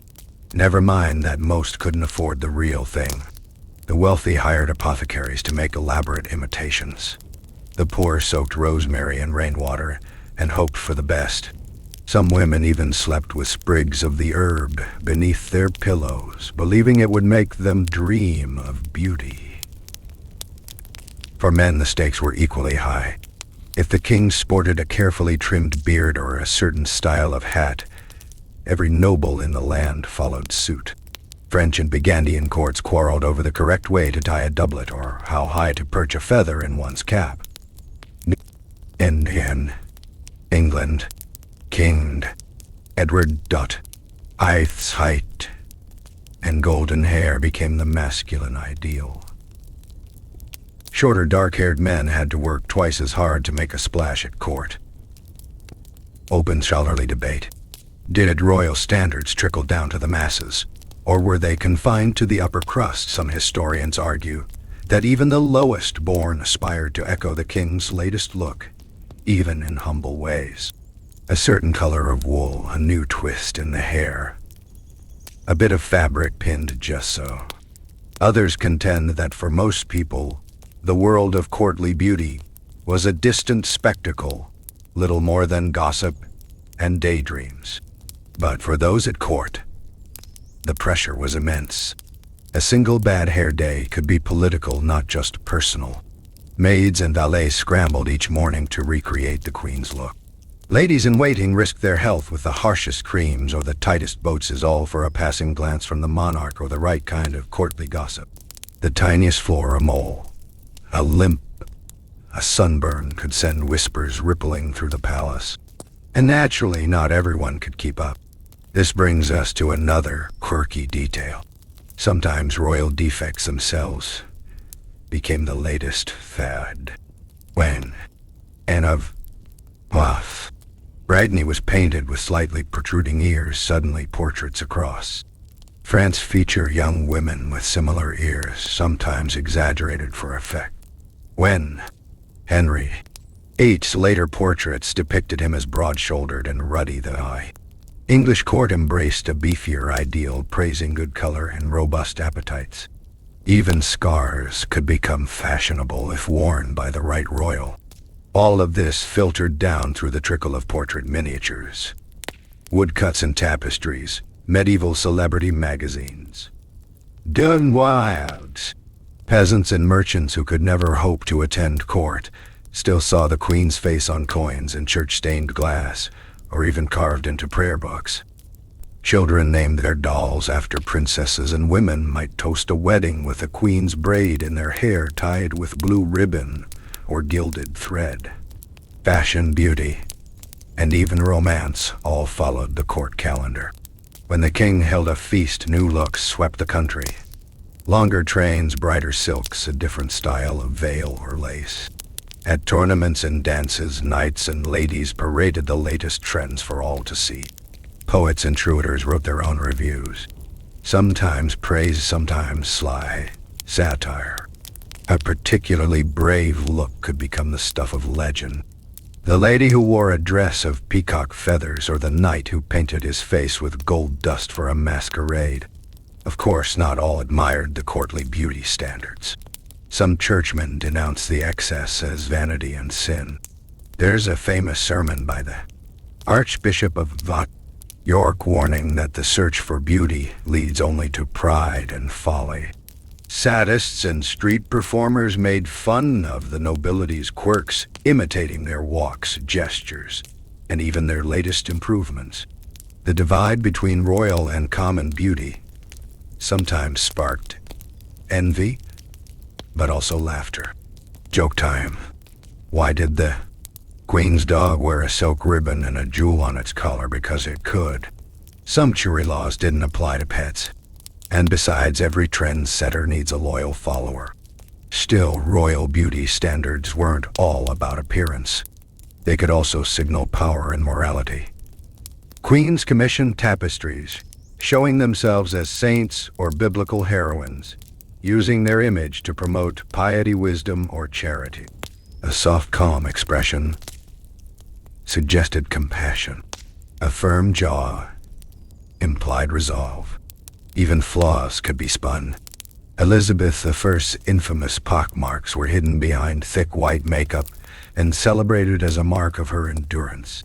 Beauty for the royal family was always a performance, always a message. Open scholarly debate. Did these images of perfection make ordinary people feel hopeful or just discouraged? Were queens and princesses role models or unreachable icons? Did courtly standards create admiration, resentment, or both? The chronicles disagree, and the answers shift with time and place. For the few who moved between worlds, merchants' daughters married to minor lord scholars, summoned to court, the contrast was dizzying. One moment you're in a world where a patch of lace is the height of fashion. The next you're back home where it's just a scrap of fabric. The pressure to adapt could be overwhelming and sometimes led to the invention of entirely new styles, a blending of city and country, rich and poor. And as always, there were the rebels.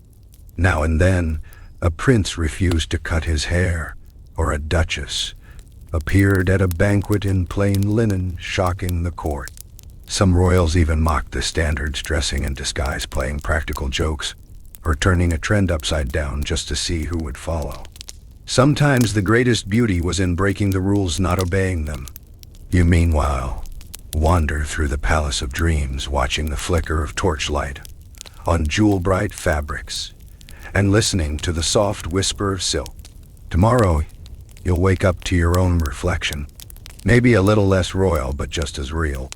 And if you find yourself longing for a new look, just remember the standards may change, but the urge to keep up or stand out is as old as crowns and castles.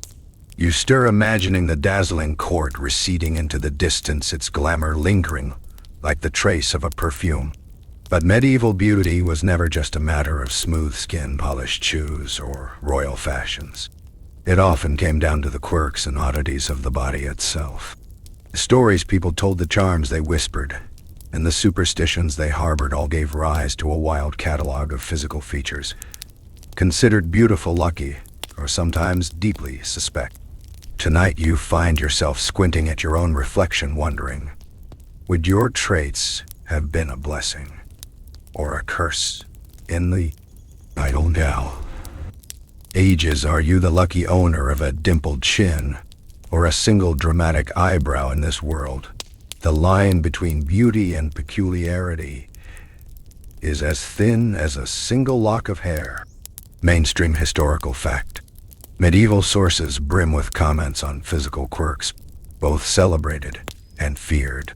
Some features were universally admired. Dimples in cheeks or chins were linked to luck and laughter, while a well-shaped nose, neither too sharp nor too flat, could hint at noble lineage.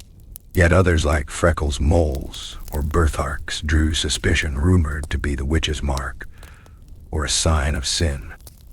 Tales abounded of lovers swooning for a perfectly cleft chin or a mysterious beauty spot, while others might recoil at a single stray hair in the wrong place. Let's start with Dimples, a quirky tidbit, and a favorite in many regions. Songs, poems, and folk tales praised girls with dimples as deep as the king's coffers, or a chin with its own little smile. These features suggested a cheerful spirit, youthful health, and the favor of fate. In some parts of France and England, parents would gently press a newborn's cheeks, hoping to encourage dimples and bring lifelong luck. For boys, a strong cleft chin or dimple was seen as a mark of courage or future greatness. Then there's the unibrow, the meeting of eyebrows into a single line above the eyes. Across southern Europe and the eastern Mediterranean, this was not just acceptable but celebrated. A bold unibrow signaled intelligence, power, and sensuality. Mothers painted in extra darkness. Young women traced charcoal between their brows, and poets praised the single arc above twin stars. In Byzantium and Moorish Spain, a strong brow meant a strong mind. Yet in northern and western Europe, the unibrow became a point of mockery, proof that beauty is always in the eye of the beholder, or perhaps the beholder's neighbor. There's an open scholarly debate on why these regional differences persisted. Was it a matter of climate, culture, or the wandering whims of art and poetry? Some say ancient Roman ideals lingered in the south, while the north followed its own path of pale foreheads and vanishing brows. Moles and birthmarks posed their own puzzle. In some eras, a well-placed mole, a beauty spot on the cheek or above the lip, was prized, the inspiration for delicate silk patches, as you heard in Section 8. But too many spots, or one in an unlucky place, sparked rumors of witchcraft or devil's bargains. Superstition hung heavy over the body. A mole on your left shoulder could bring misfortune, while one on your right cheek might make you irresistible. There are even records of wise women paid to read moles and freckles, promising glimpses into your future or your past. Dimples and moles weren't the only quirks in demand. A small gap between the front teeth was called a lucky tooth, or teeth of happiness, in parts of France associated with good singing and quick wit. In Germany, a rosy birthmark was seen as a mark of the fairy blessed. In some Slavic countries, a woman with naturally red hair was both admired for her beauty and feared for her supposed magic. The line between admiration and anxiety was always shifting, always unstable. Joke break. Why did Lady Cecily draw a tiny heart on her cheek before the feast? Because, Sir, Geoffrey said he'd only dance with a woman marked by love, and she wasn't leaving anything to chance. But for every blessed feature, there was one that spelled trouble. Crooked fingers, extra toes, or devil's marks. Random discoloration scars, or even unusual freckles could mean a life of gossip, exclusion, or even trial. The infamous witch hunts of the late medieval period relied on hunting for such signs. More than one poor soul spent a lifetime hiding a mole or a birthmark, just in case the wrong person saw it. The open scholarly debate here centers on how much these beliefs actually affected everyday life. Some historians point to court records and folk tales as proof that physical quirks could change destinies. Others argue that most people simply lived with what they had, relying on the right story charm or fashionable patch to turn a curse into a blessing. And then there were odd charms, things people carried, wore, or whispered to encourage beauty or ward off the evil eye. In Italy, coral beads were worn to protect children's complexions and keep freckles at bay. In Ireland, a pinch of earth from a churchyard tucked in your shoe would guard against unwanted moles. In France, girls sometimes tied ribbons in their hair to draw beauty from the dawn. Magic and medicine danced together in the quest for a perfect face. These quirks also played out in medieval art. Look closely at illuminated manuscripts or the stone faces of a cathedral, and you'll see a wild parade of noses, brows, chins, and cheeks. Each distinct, each carefully rendered a reminder that ideals were both celebrated and subverted. Some artists exaggerated dimples or arched brows for comic effect. Others hid secret symbols in a beauty mark or lock of hair messages for those who knew where to look. For those with unusual features, life could be a challenge. A pronounced scar might spark suspicion. A pronounced dimple could open doors. Children grew up hearing stories of the legendary beauty who danced with a rose birthmark, or the clever rogue whose gap-toothed grin won him the heart of a duchess. Folklore became a survival guide. What to show, what to hide, how to turn a liability into an asset. One last quirky tidbit. In some villages, the local healer or wise woman would anoint a baby's face with the first snow or the juice of a spring flower, hoping to shape its features for good fortune. These rituals might seem strange, but at heart, they were just expressions of hope, a wish that a child would find acceptance and admiration in a world where beauty could open doors or close them forever. And so as you nestle deeper under your covers, you marvel at the medieval tapestry of oddities and charms. Every crooked smile, every freckle or dimple, every superstitious ribbon was part of the game. A reminder that beauty even then was never truly uniform or predictable. Tonight, you count your quirks not as flaws, but as stories. Each one a thread in the strange, shimmering fabric of the past.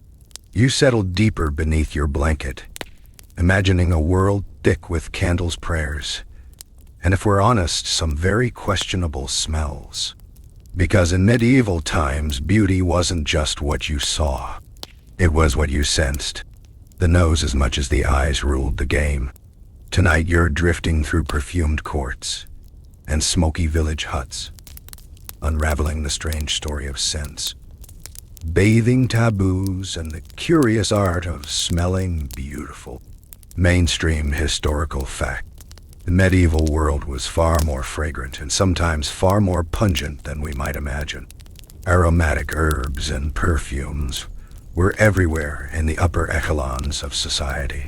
The wealthy had access to imported spices and rare oils, rosewater from Persia, ambergris from the sea musk from the farthest east, and even tiny vials of attar of roses guarded like treasure. A drop or two dabbed on a wrist or behind the ears could signify sophistication and wealth, setting you apart in any crowded hall.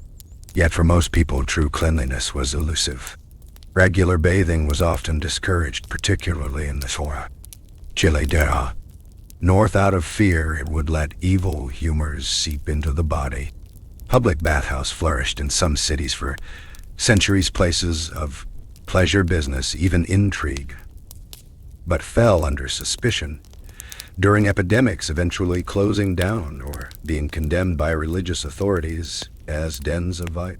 At home, a full bath was a luxury. Most managed with a quick scrub of hands, face, and feet, plus a generous dusting of herbs or a spritz of rosewater if you were lucky enough to afford it. Here's a quirky tidbit. Because water was believed to carry disease, many medieval beauty guides advised against too much washing. Instead, dry bathing became the norm for the rich, rubbing the body with linen cloth soaked in herbal infusions, followed by a dusting of aromatic powders, lavender, rosemary, sage, and sweet marjoram. These rituals left skin perfumed and soft, but they did little to fight actual dirt.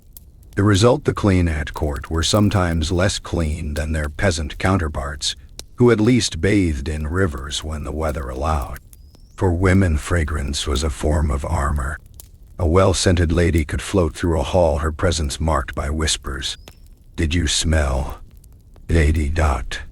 Blanche's new jasmine water-scented gloves, Amanda's little balls of perfume, worn on the belt or held in the hand, and even sweet-smelling jewelry were all the rage. The pomander in particular was believed to ward off illness, especially the dreaded plague tucked up a sleeve or pressed to the nose in a crowded street. It was both a fashion statement and a desperate measure. Historians still argue over just how stinky the Middle Ages really were. Some records insist that the wealthy were surprisingly fastidious washing and changing clothes, more often than we assume. Others paint a world of overwhelming odor, human-animal, culinary, and chemical, especially in crowded towns where chamber pots emptied onto the streets. The truth, likely both. Bursts of heady perfume in the palace, honest sweat in the field, and everywhere. The tang of woodsome smoke, wet wool, and life lived close to the land. Joke break. Why did, Sir Roland always win at hide-and-seek? Because you could smell everyone else before you saw them. Not all scents were desirable. Medieval homes were filled with strong odor from open hearths, tallow candles, fermented foods, and livestock. To fight these, even the poorest families hung bundles of dried herbs from rafters, or tucked mint and thyme in chests of linen. Some households scattered rushes on the floor, regularly refreshed and perfumed with meadowsweet or lavender to mask the less pleasant realities below. The open scholarly debate. Did medieval folks simply endure the smells, or did they actively fight back with every means available? Some anthropologists argue that the medieval nose was less sensitive, or at least less bothered by odor we find appalling.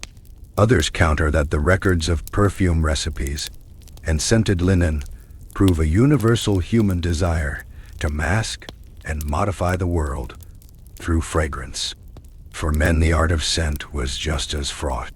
Knights and courtiers were expected to appear both powerful and pleasant.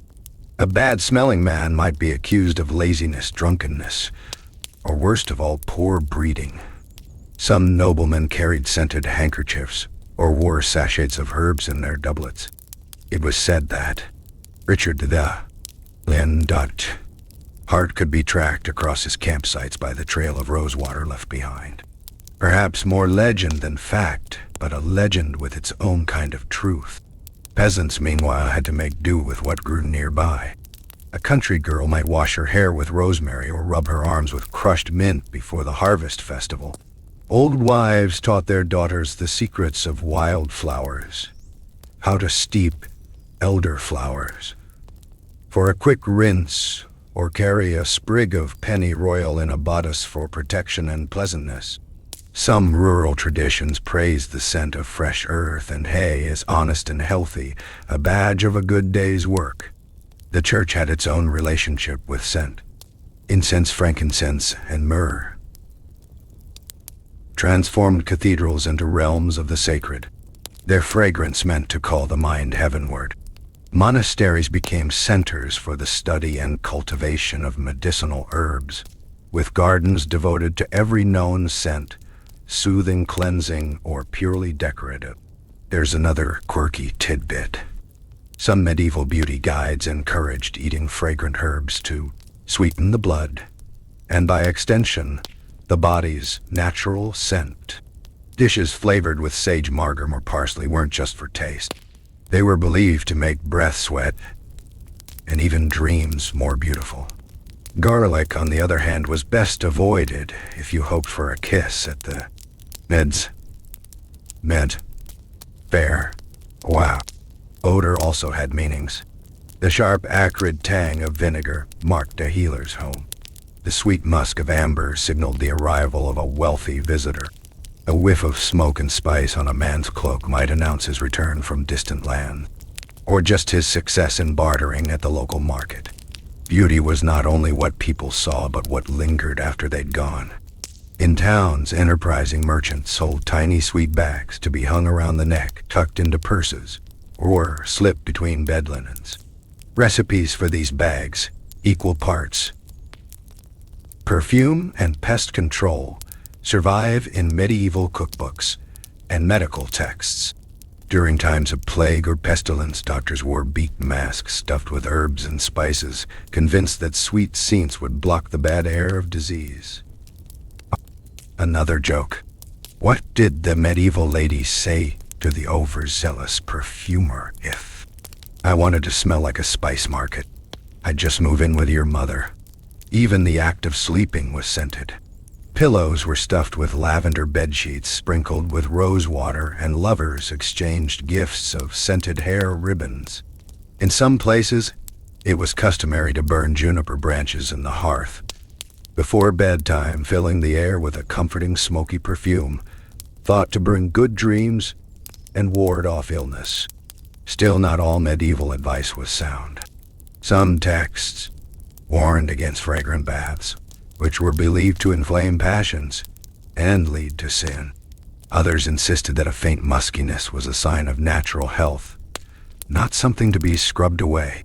Peasant proverbs mocked city noses as too delicate, unable to appreciate the honest smells of hay bread and rain. The open scholarly debate here is timeless. Is beauty found in erasing nature or embracing it? Were medieval men and women fighting a losing battle against odor, or weaving it into the texture of their lives? The answer perhaps is both.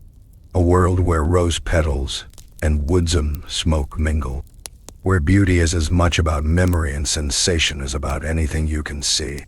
As you sink into sleep, you imagine the sense of a medieval night. The cool tang of stone, the sweet ghost of a lavender sash, the distant smoke of a village hearth. Tomorrow you'll wake to your own familiar world. But tonight, let yourself wander through a garden of lost fragrances, following the thread of beauty from one breath to the next. The medieval night grows darker, and with every breath you take the scents of lavender and woods. Linger mingling with the imagined echoes of candle-lit laughter. But in the flickering half-light, the desire to change the face to added color, erase flaws, and conjure a different self grows as relentless as ever. Tonight you tumble headlong into the strange, risky world of medieval cosmetic. Powders, rouges, and secret recipes, where the line between beauty and danger is as thin as a dusting of lead. Mainstream historical fact. By the late Middle Ages, cosmetics were not just for queens and courtiers. Women, and occasionally men across Europe, experimented with homemade and purchased concoctions to perfect their faces. Pale skin remained the standard, so whitening powders were in constant demand. Women crushed white lead chalk or ground bone to dust, mixing them with vinegar or rose water to create a thick, sticky paste.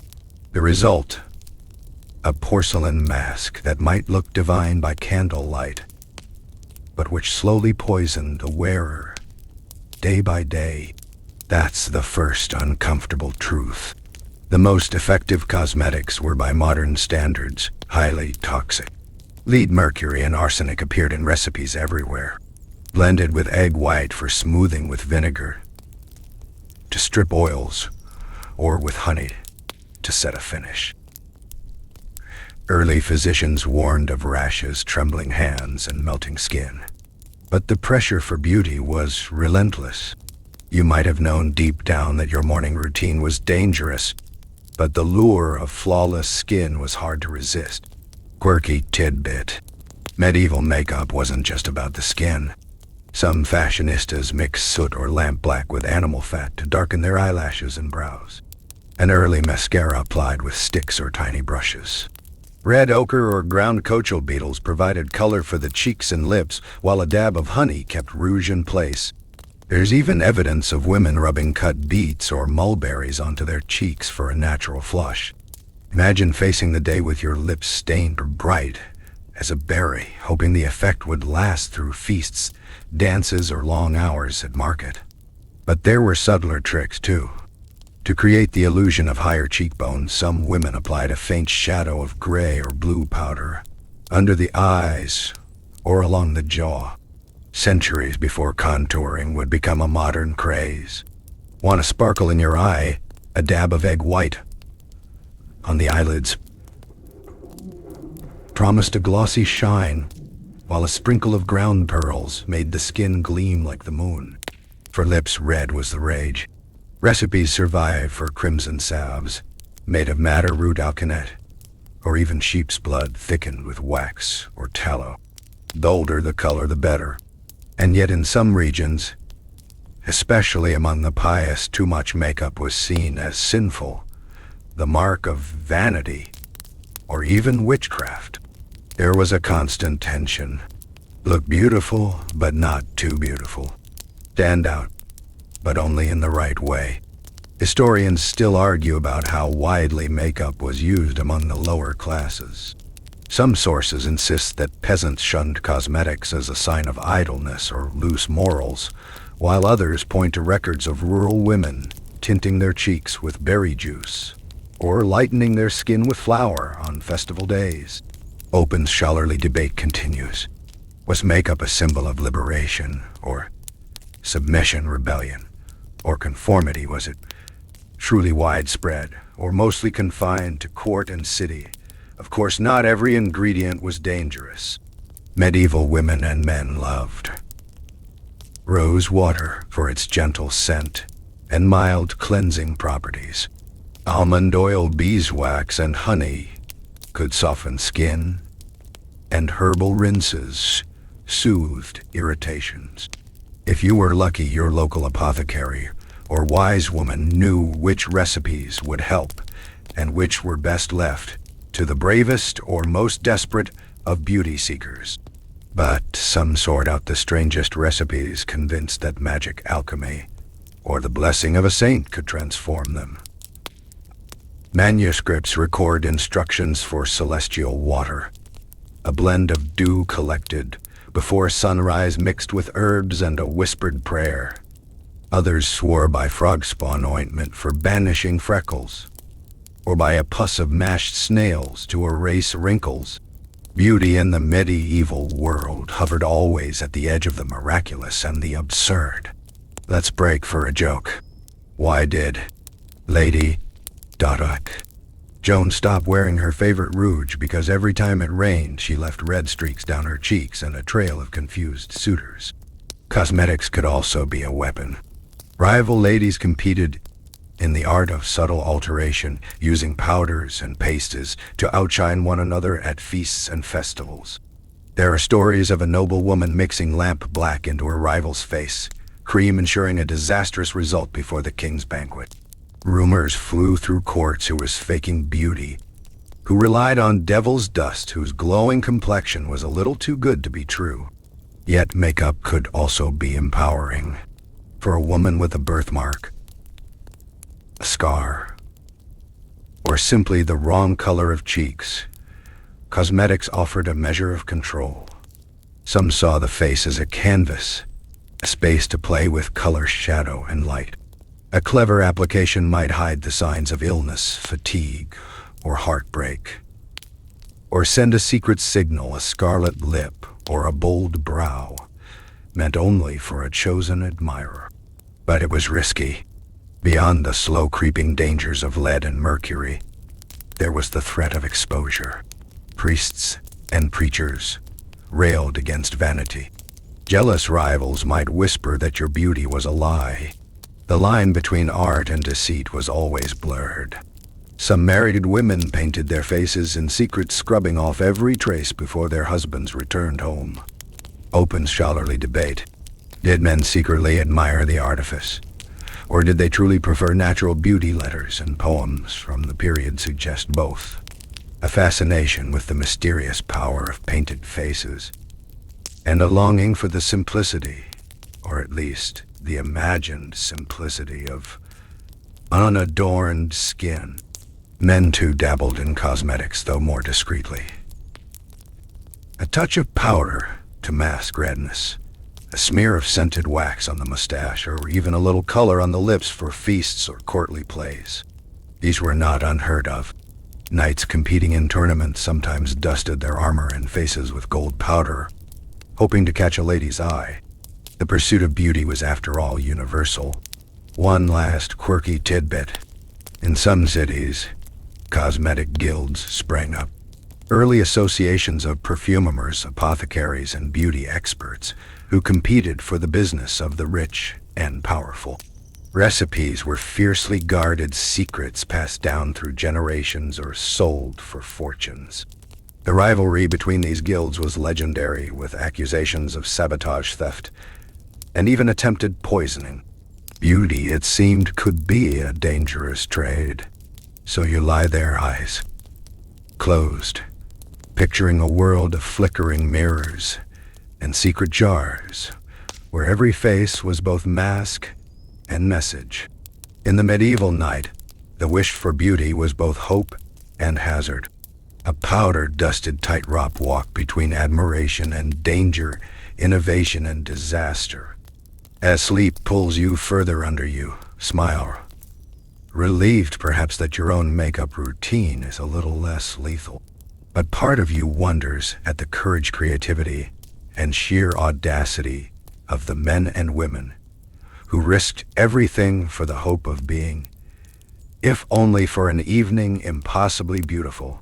As you curl deeper under your blanket, you realize medieval beauty wasn't dictated by courts, cosmetics, or curious charms alone.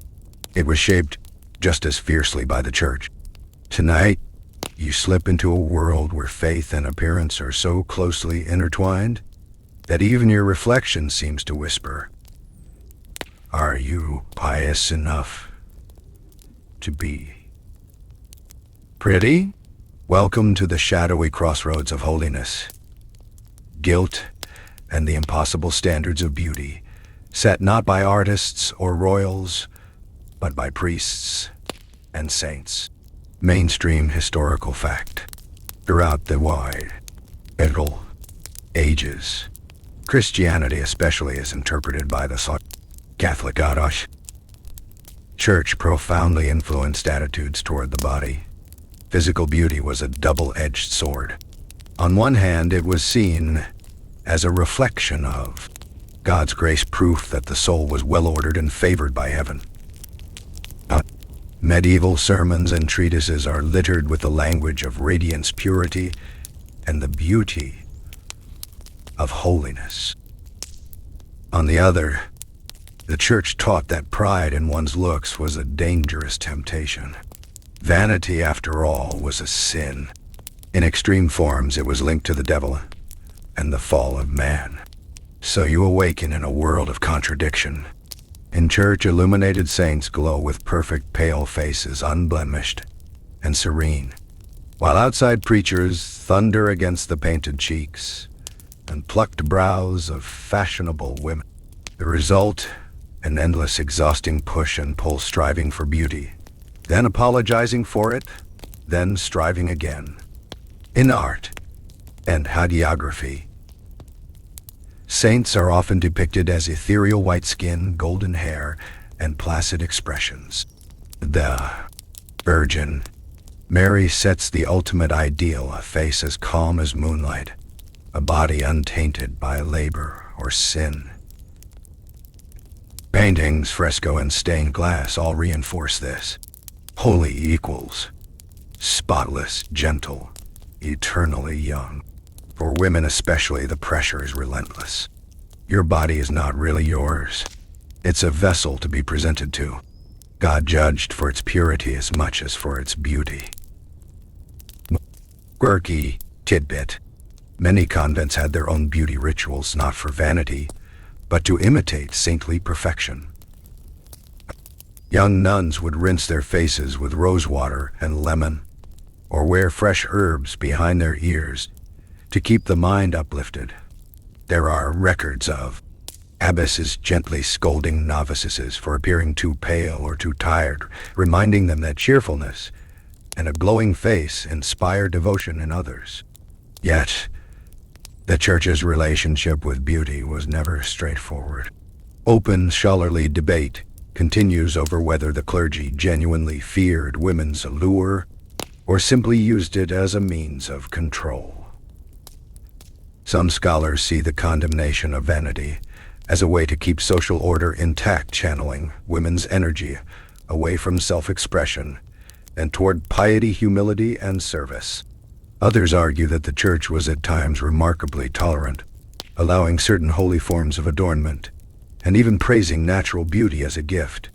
There's another odd contradiction. While beauty was celebrated in saints and angels, it was also treated with suspicion. Many medieval sermons warned that too much concern for looks could invite demonic temptation. Women who were too beautiful risked being labeled as enchantresses, or even witches, while men who pined faced accusations of effeminacy or pride, mirror gazing especially on. Sundays was discouraged, or even forbidden. Joke, break. Why did Brother Martin hide the monastery's only mirror to stop the novices from checking for halos? Instead of praying, the greatest test of this tension came in stories of female saints.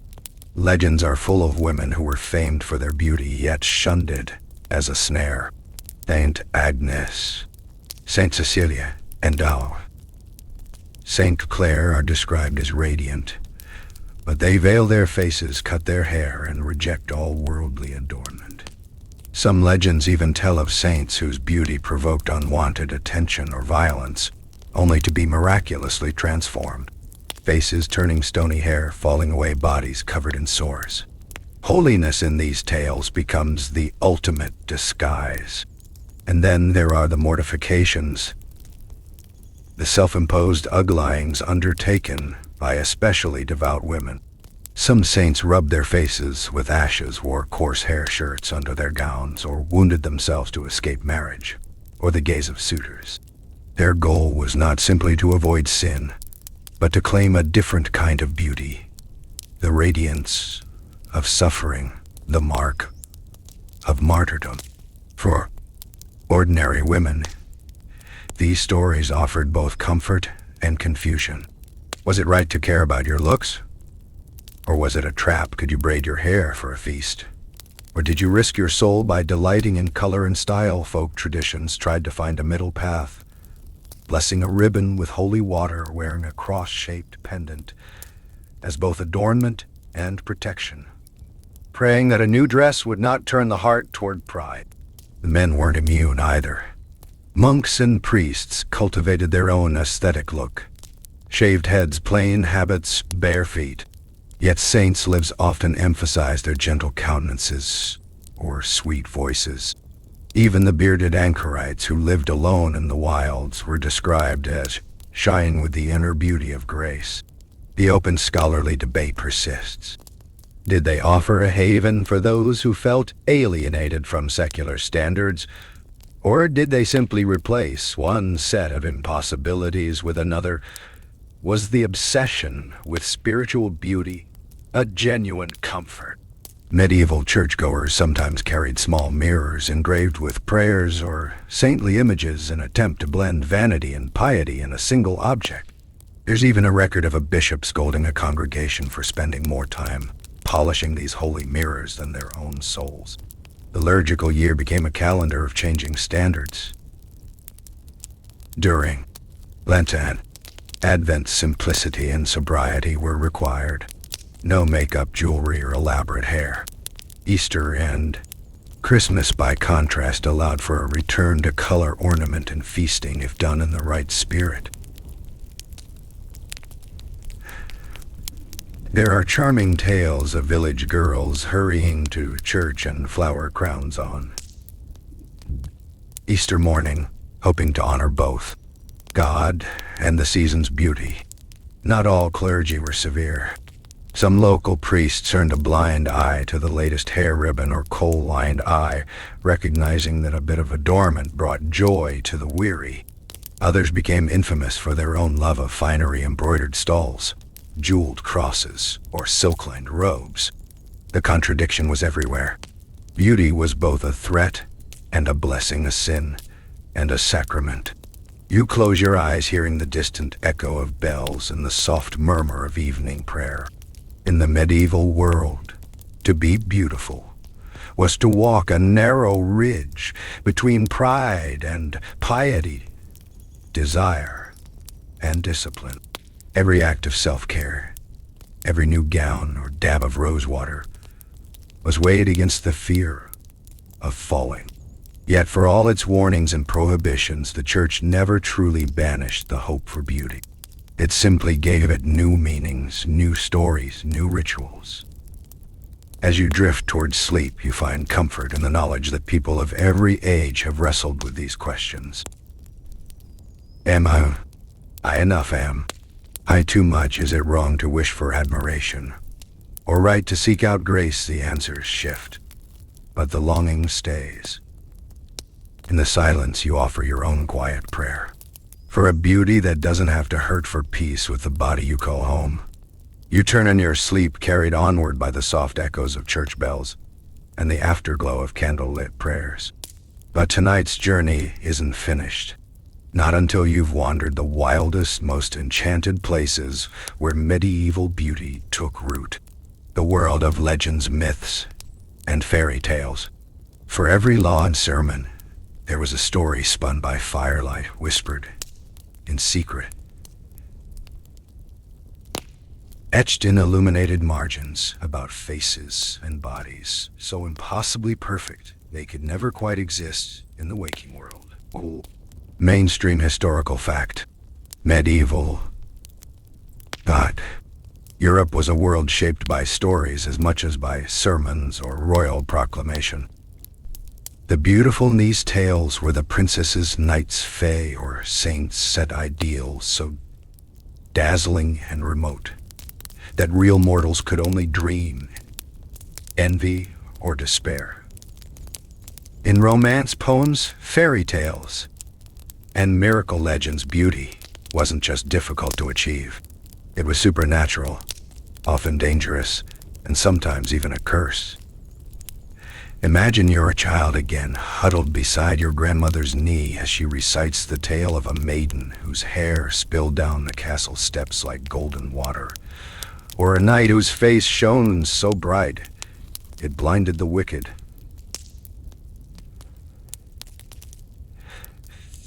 These images lived not just in words, but in tapestries, stained glass, and carved church screens. Storybook beauty standards filtered into daily life, creeping into wedding rituals, carnival games, even the hopes and fears of parents gazing at their newborns. Take the ever-popular legend of the Swan Maiden. Her skin whiter than snow, lips red as blood, hair dark as night. The fairy tale formula became a template. Thin like ivory eyes, like stars, lips like rose. Petals repeated so often that even peasants who'd never seen a princess dreamed of those impossible traits. And so girls and women were measured not just against their neighbors or queens, but against the unreachable heroines of every story. Quirky tidbit. Some of the wildest standards came straight from the realm of the supernatural. In parts of France and Germany, it was said that only a girl with a moon-shaped face could see fairies in the woods at dusk, while a boy with mirror-clear eyes could catch a glimpse of the devil. Pity the poor soul born with freckles or crooked teeth. Legends blamed these on fairy mischief, a changeling's curse, or a mother who'd offended a local spirit. For men, the standards were equally enchanted. The epic poems prized knights with sun-bright hair, marble limbs, and the strength of 3 oxmen. One famous tale described a hero whose golden beard was so dazzling it frightened horses and dazzled maidens. But there was always a twist. Beauty might attract the love of a queen or the envy of a rival sorcerer. In the Arthurian cycle, Lancelot's perfect face and form become both his greatest blessing and the root of his tragedy. Open, scholarly debate. Did these fairy tale standards make life harder for ordinary people? Or did they offer an escape, a world of wishful thinking where anyone with luck or magic might transform? Some historians argue that the stories only deepened anxiety about looks. Others suggest they provided a kind of comfort, an alternate universe where ugliness was redeemed, curses broken, and the outcast ultimately rewarded. These stories also shaped real rituals. At medieval weddings, brides wore garlands for beauty, invoking the fairy blessings from their favorite tales. Children's hair was brushed till it shone like the sun, and mothers rubbed infants with butter, hoping to give them smooth, pale skin like the elves. Peasant girls sometimes left offerings at springs or old trees, praying for beauty, grace, and a lucky marriage. If all else failed, you could pin a sprig of rosemary or a dried flower to your shift. A little homemade magic, hoping to borrow a drop of fairy tale for yourself. But the stories could cut both ways. Some warned against dangerous beauty. Maidens cursed for their pride were turned into animals or sent wandering through the woods. Over and over, legends insisted beauty is a blessing, but also a test, a thing that must be earned, guarded, even sacrificed. In the Ballad of Tamlin, the heroine must cling to her lover as he transforms into firewater and wild beasts, all for love and for the hope of beauty restored. Joke break. Why did the knight refuse to rescue the princess? She's too perfect. Hide. I'll never keep up with the laundry. The church sometimes fought back against these pagan ideals, but with mixed results. Saints' lives became fairy tales in their own right. The beautiful virgin who resists temptation. The handsome martyr whose wounds only made him more radiant. The wise old woman whose wrinkled face hides a saintly soul. Miracles, not makeup, could transform the body. And yet even these stories set impossible examples. A skin so flawless it shone through the grave, or a body so light it floated above the earth. Art too spun its own standards. The marginalia of illuminated manuscripts are filled with grotesques and caricatures. Ugly faces, exaggerated noses, comic animals. A wink from the artist to say, we know this isn't real. But the central figures, saints, nobles, mythic lovers, remain serenely, impossibly beautiful. Beauty in art was idealized, not observed. Even portraits of real people were corrected by artists. Their flaws smoothed away with a brushstroke and a little artistic license. These ideals weren't confined to the upper classes. The oral tradition, songs, riddles, and tales passed from village to village spread the standards far and wide. There's a Welsh lullaby about a baby as bright as the rowan moon, a Czech proverb that claims a girl without freckles is like a night without stars. Sometimes beauty was celebrated in its diversity. Sometimes it was narrowed down to a single fantastical mold. Open scholarly debate. Did these legends liberate or oppress? Were they an excuse to daydream or another way to enforce the rules? Some folklorists argue that the most lasting stories are those where beauty turns out to be a trick, where the plain, the clever, or the kind-hearted triumph in the end. Think of Beauty and the Beast, Cinderella, or the loathly tales where a spell or an act of mercy reveals true loveliness beneath the surface.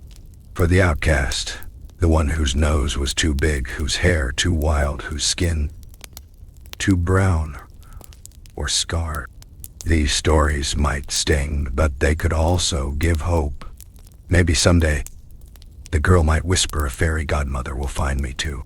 And sometimes beauty was its own kind of magic. A forbidden love, a dance under the new moon, a secret wish carried in the heart.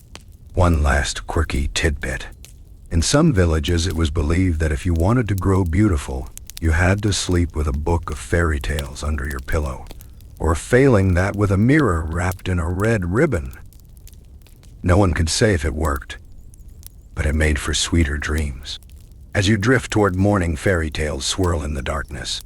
A shimmer of gold hair, a flash of silver eyes, a kiss that turns a frog into a prince. You understand at last that the greatest power of these impossible standards was not in their cruelty, but in their promise. If only they whispered you could be beautiful, everything would change. The world never stopped believing, even if beauty itself was as slippery as a story and as fleeting as a dream. You've wandered through castles and cathedrals, trudged muddy village roads, and stared into the polished mirrors of lords and saints alike. Now, as the medieval night winds down, you find yourself among the ordinary people. The bakers, weavers, plowmen, maids who faced beauty standards, both relentless and absurd, yet somehow found ways to survive, rebel, or simply make peace with themselves. Because in the end, the history of medieval beauty isn't just about pain and poison, luxury and legend. It's about how real people coped, compromised, and sometimes found a way to feel at home in their own skin. You lie there picturing yourself as an ordinary medieval villager. Your feet are broad from years in the fields. Your hands are calloused and stained. Your hair never quite gleams the way it's supposed to in the old ballads. Maybe your brow isn't high or pale enough. Your gown too rough. Your teeth a little gapped from years of tough bread. Maybe you've heard 100 stories about queens with golden hair or saints whose beauty glows like a star. But your world is smaller, marked by muddy boots, laughter in the market, the scent of onions and wood smoke. Mainstream historical fact. For the vast majority of medieval people, daily survival mattered more than chasing the latest courtly ideal. Beauty rituals for most were simple. A little lard for cracked hands, a comb made from bone or horn, a splash of cold water in the morning, a braid or ribbon on festival days. Homemade beauty was born of thrift and necessity. In the countryside, sun-browned skin and strong arms were seen as proof of good health and hard work, sometimes even quietly admired if not celebrated in the poetry of the elite. Yet even in villages, echoes of impossible standards still reached every hearth. The bride whose hair was too dark, the farm hand whose face bore a childhood scar, the old widow whose wrinkles deepened each year. They all knew what perfection was supposed to look like.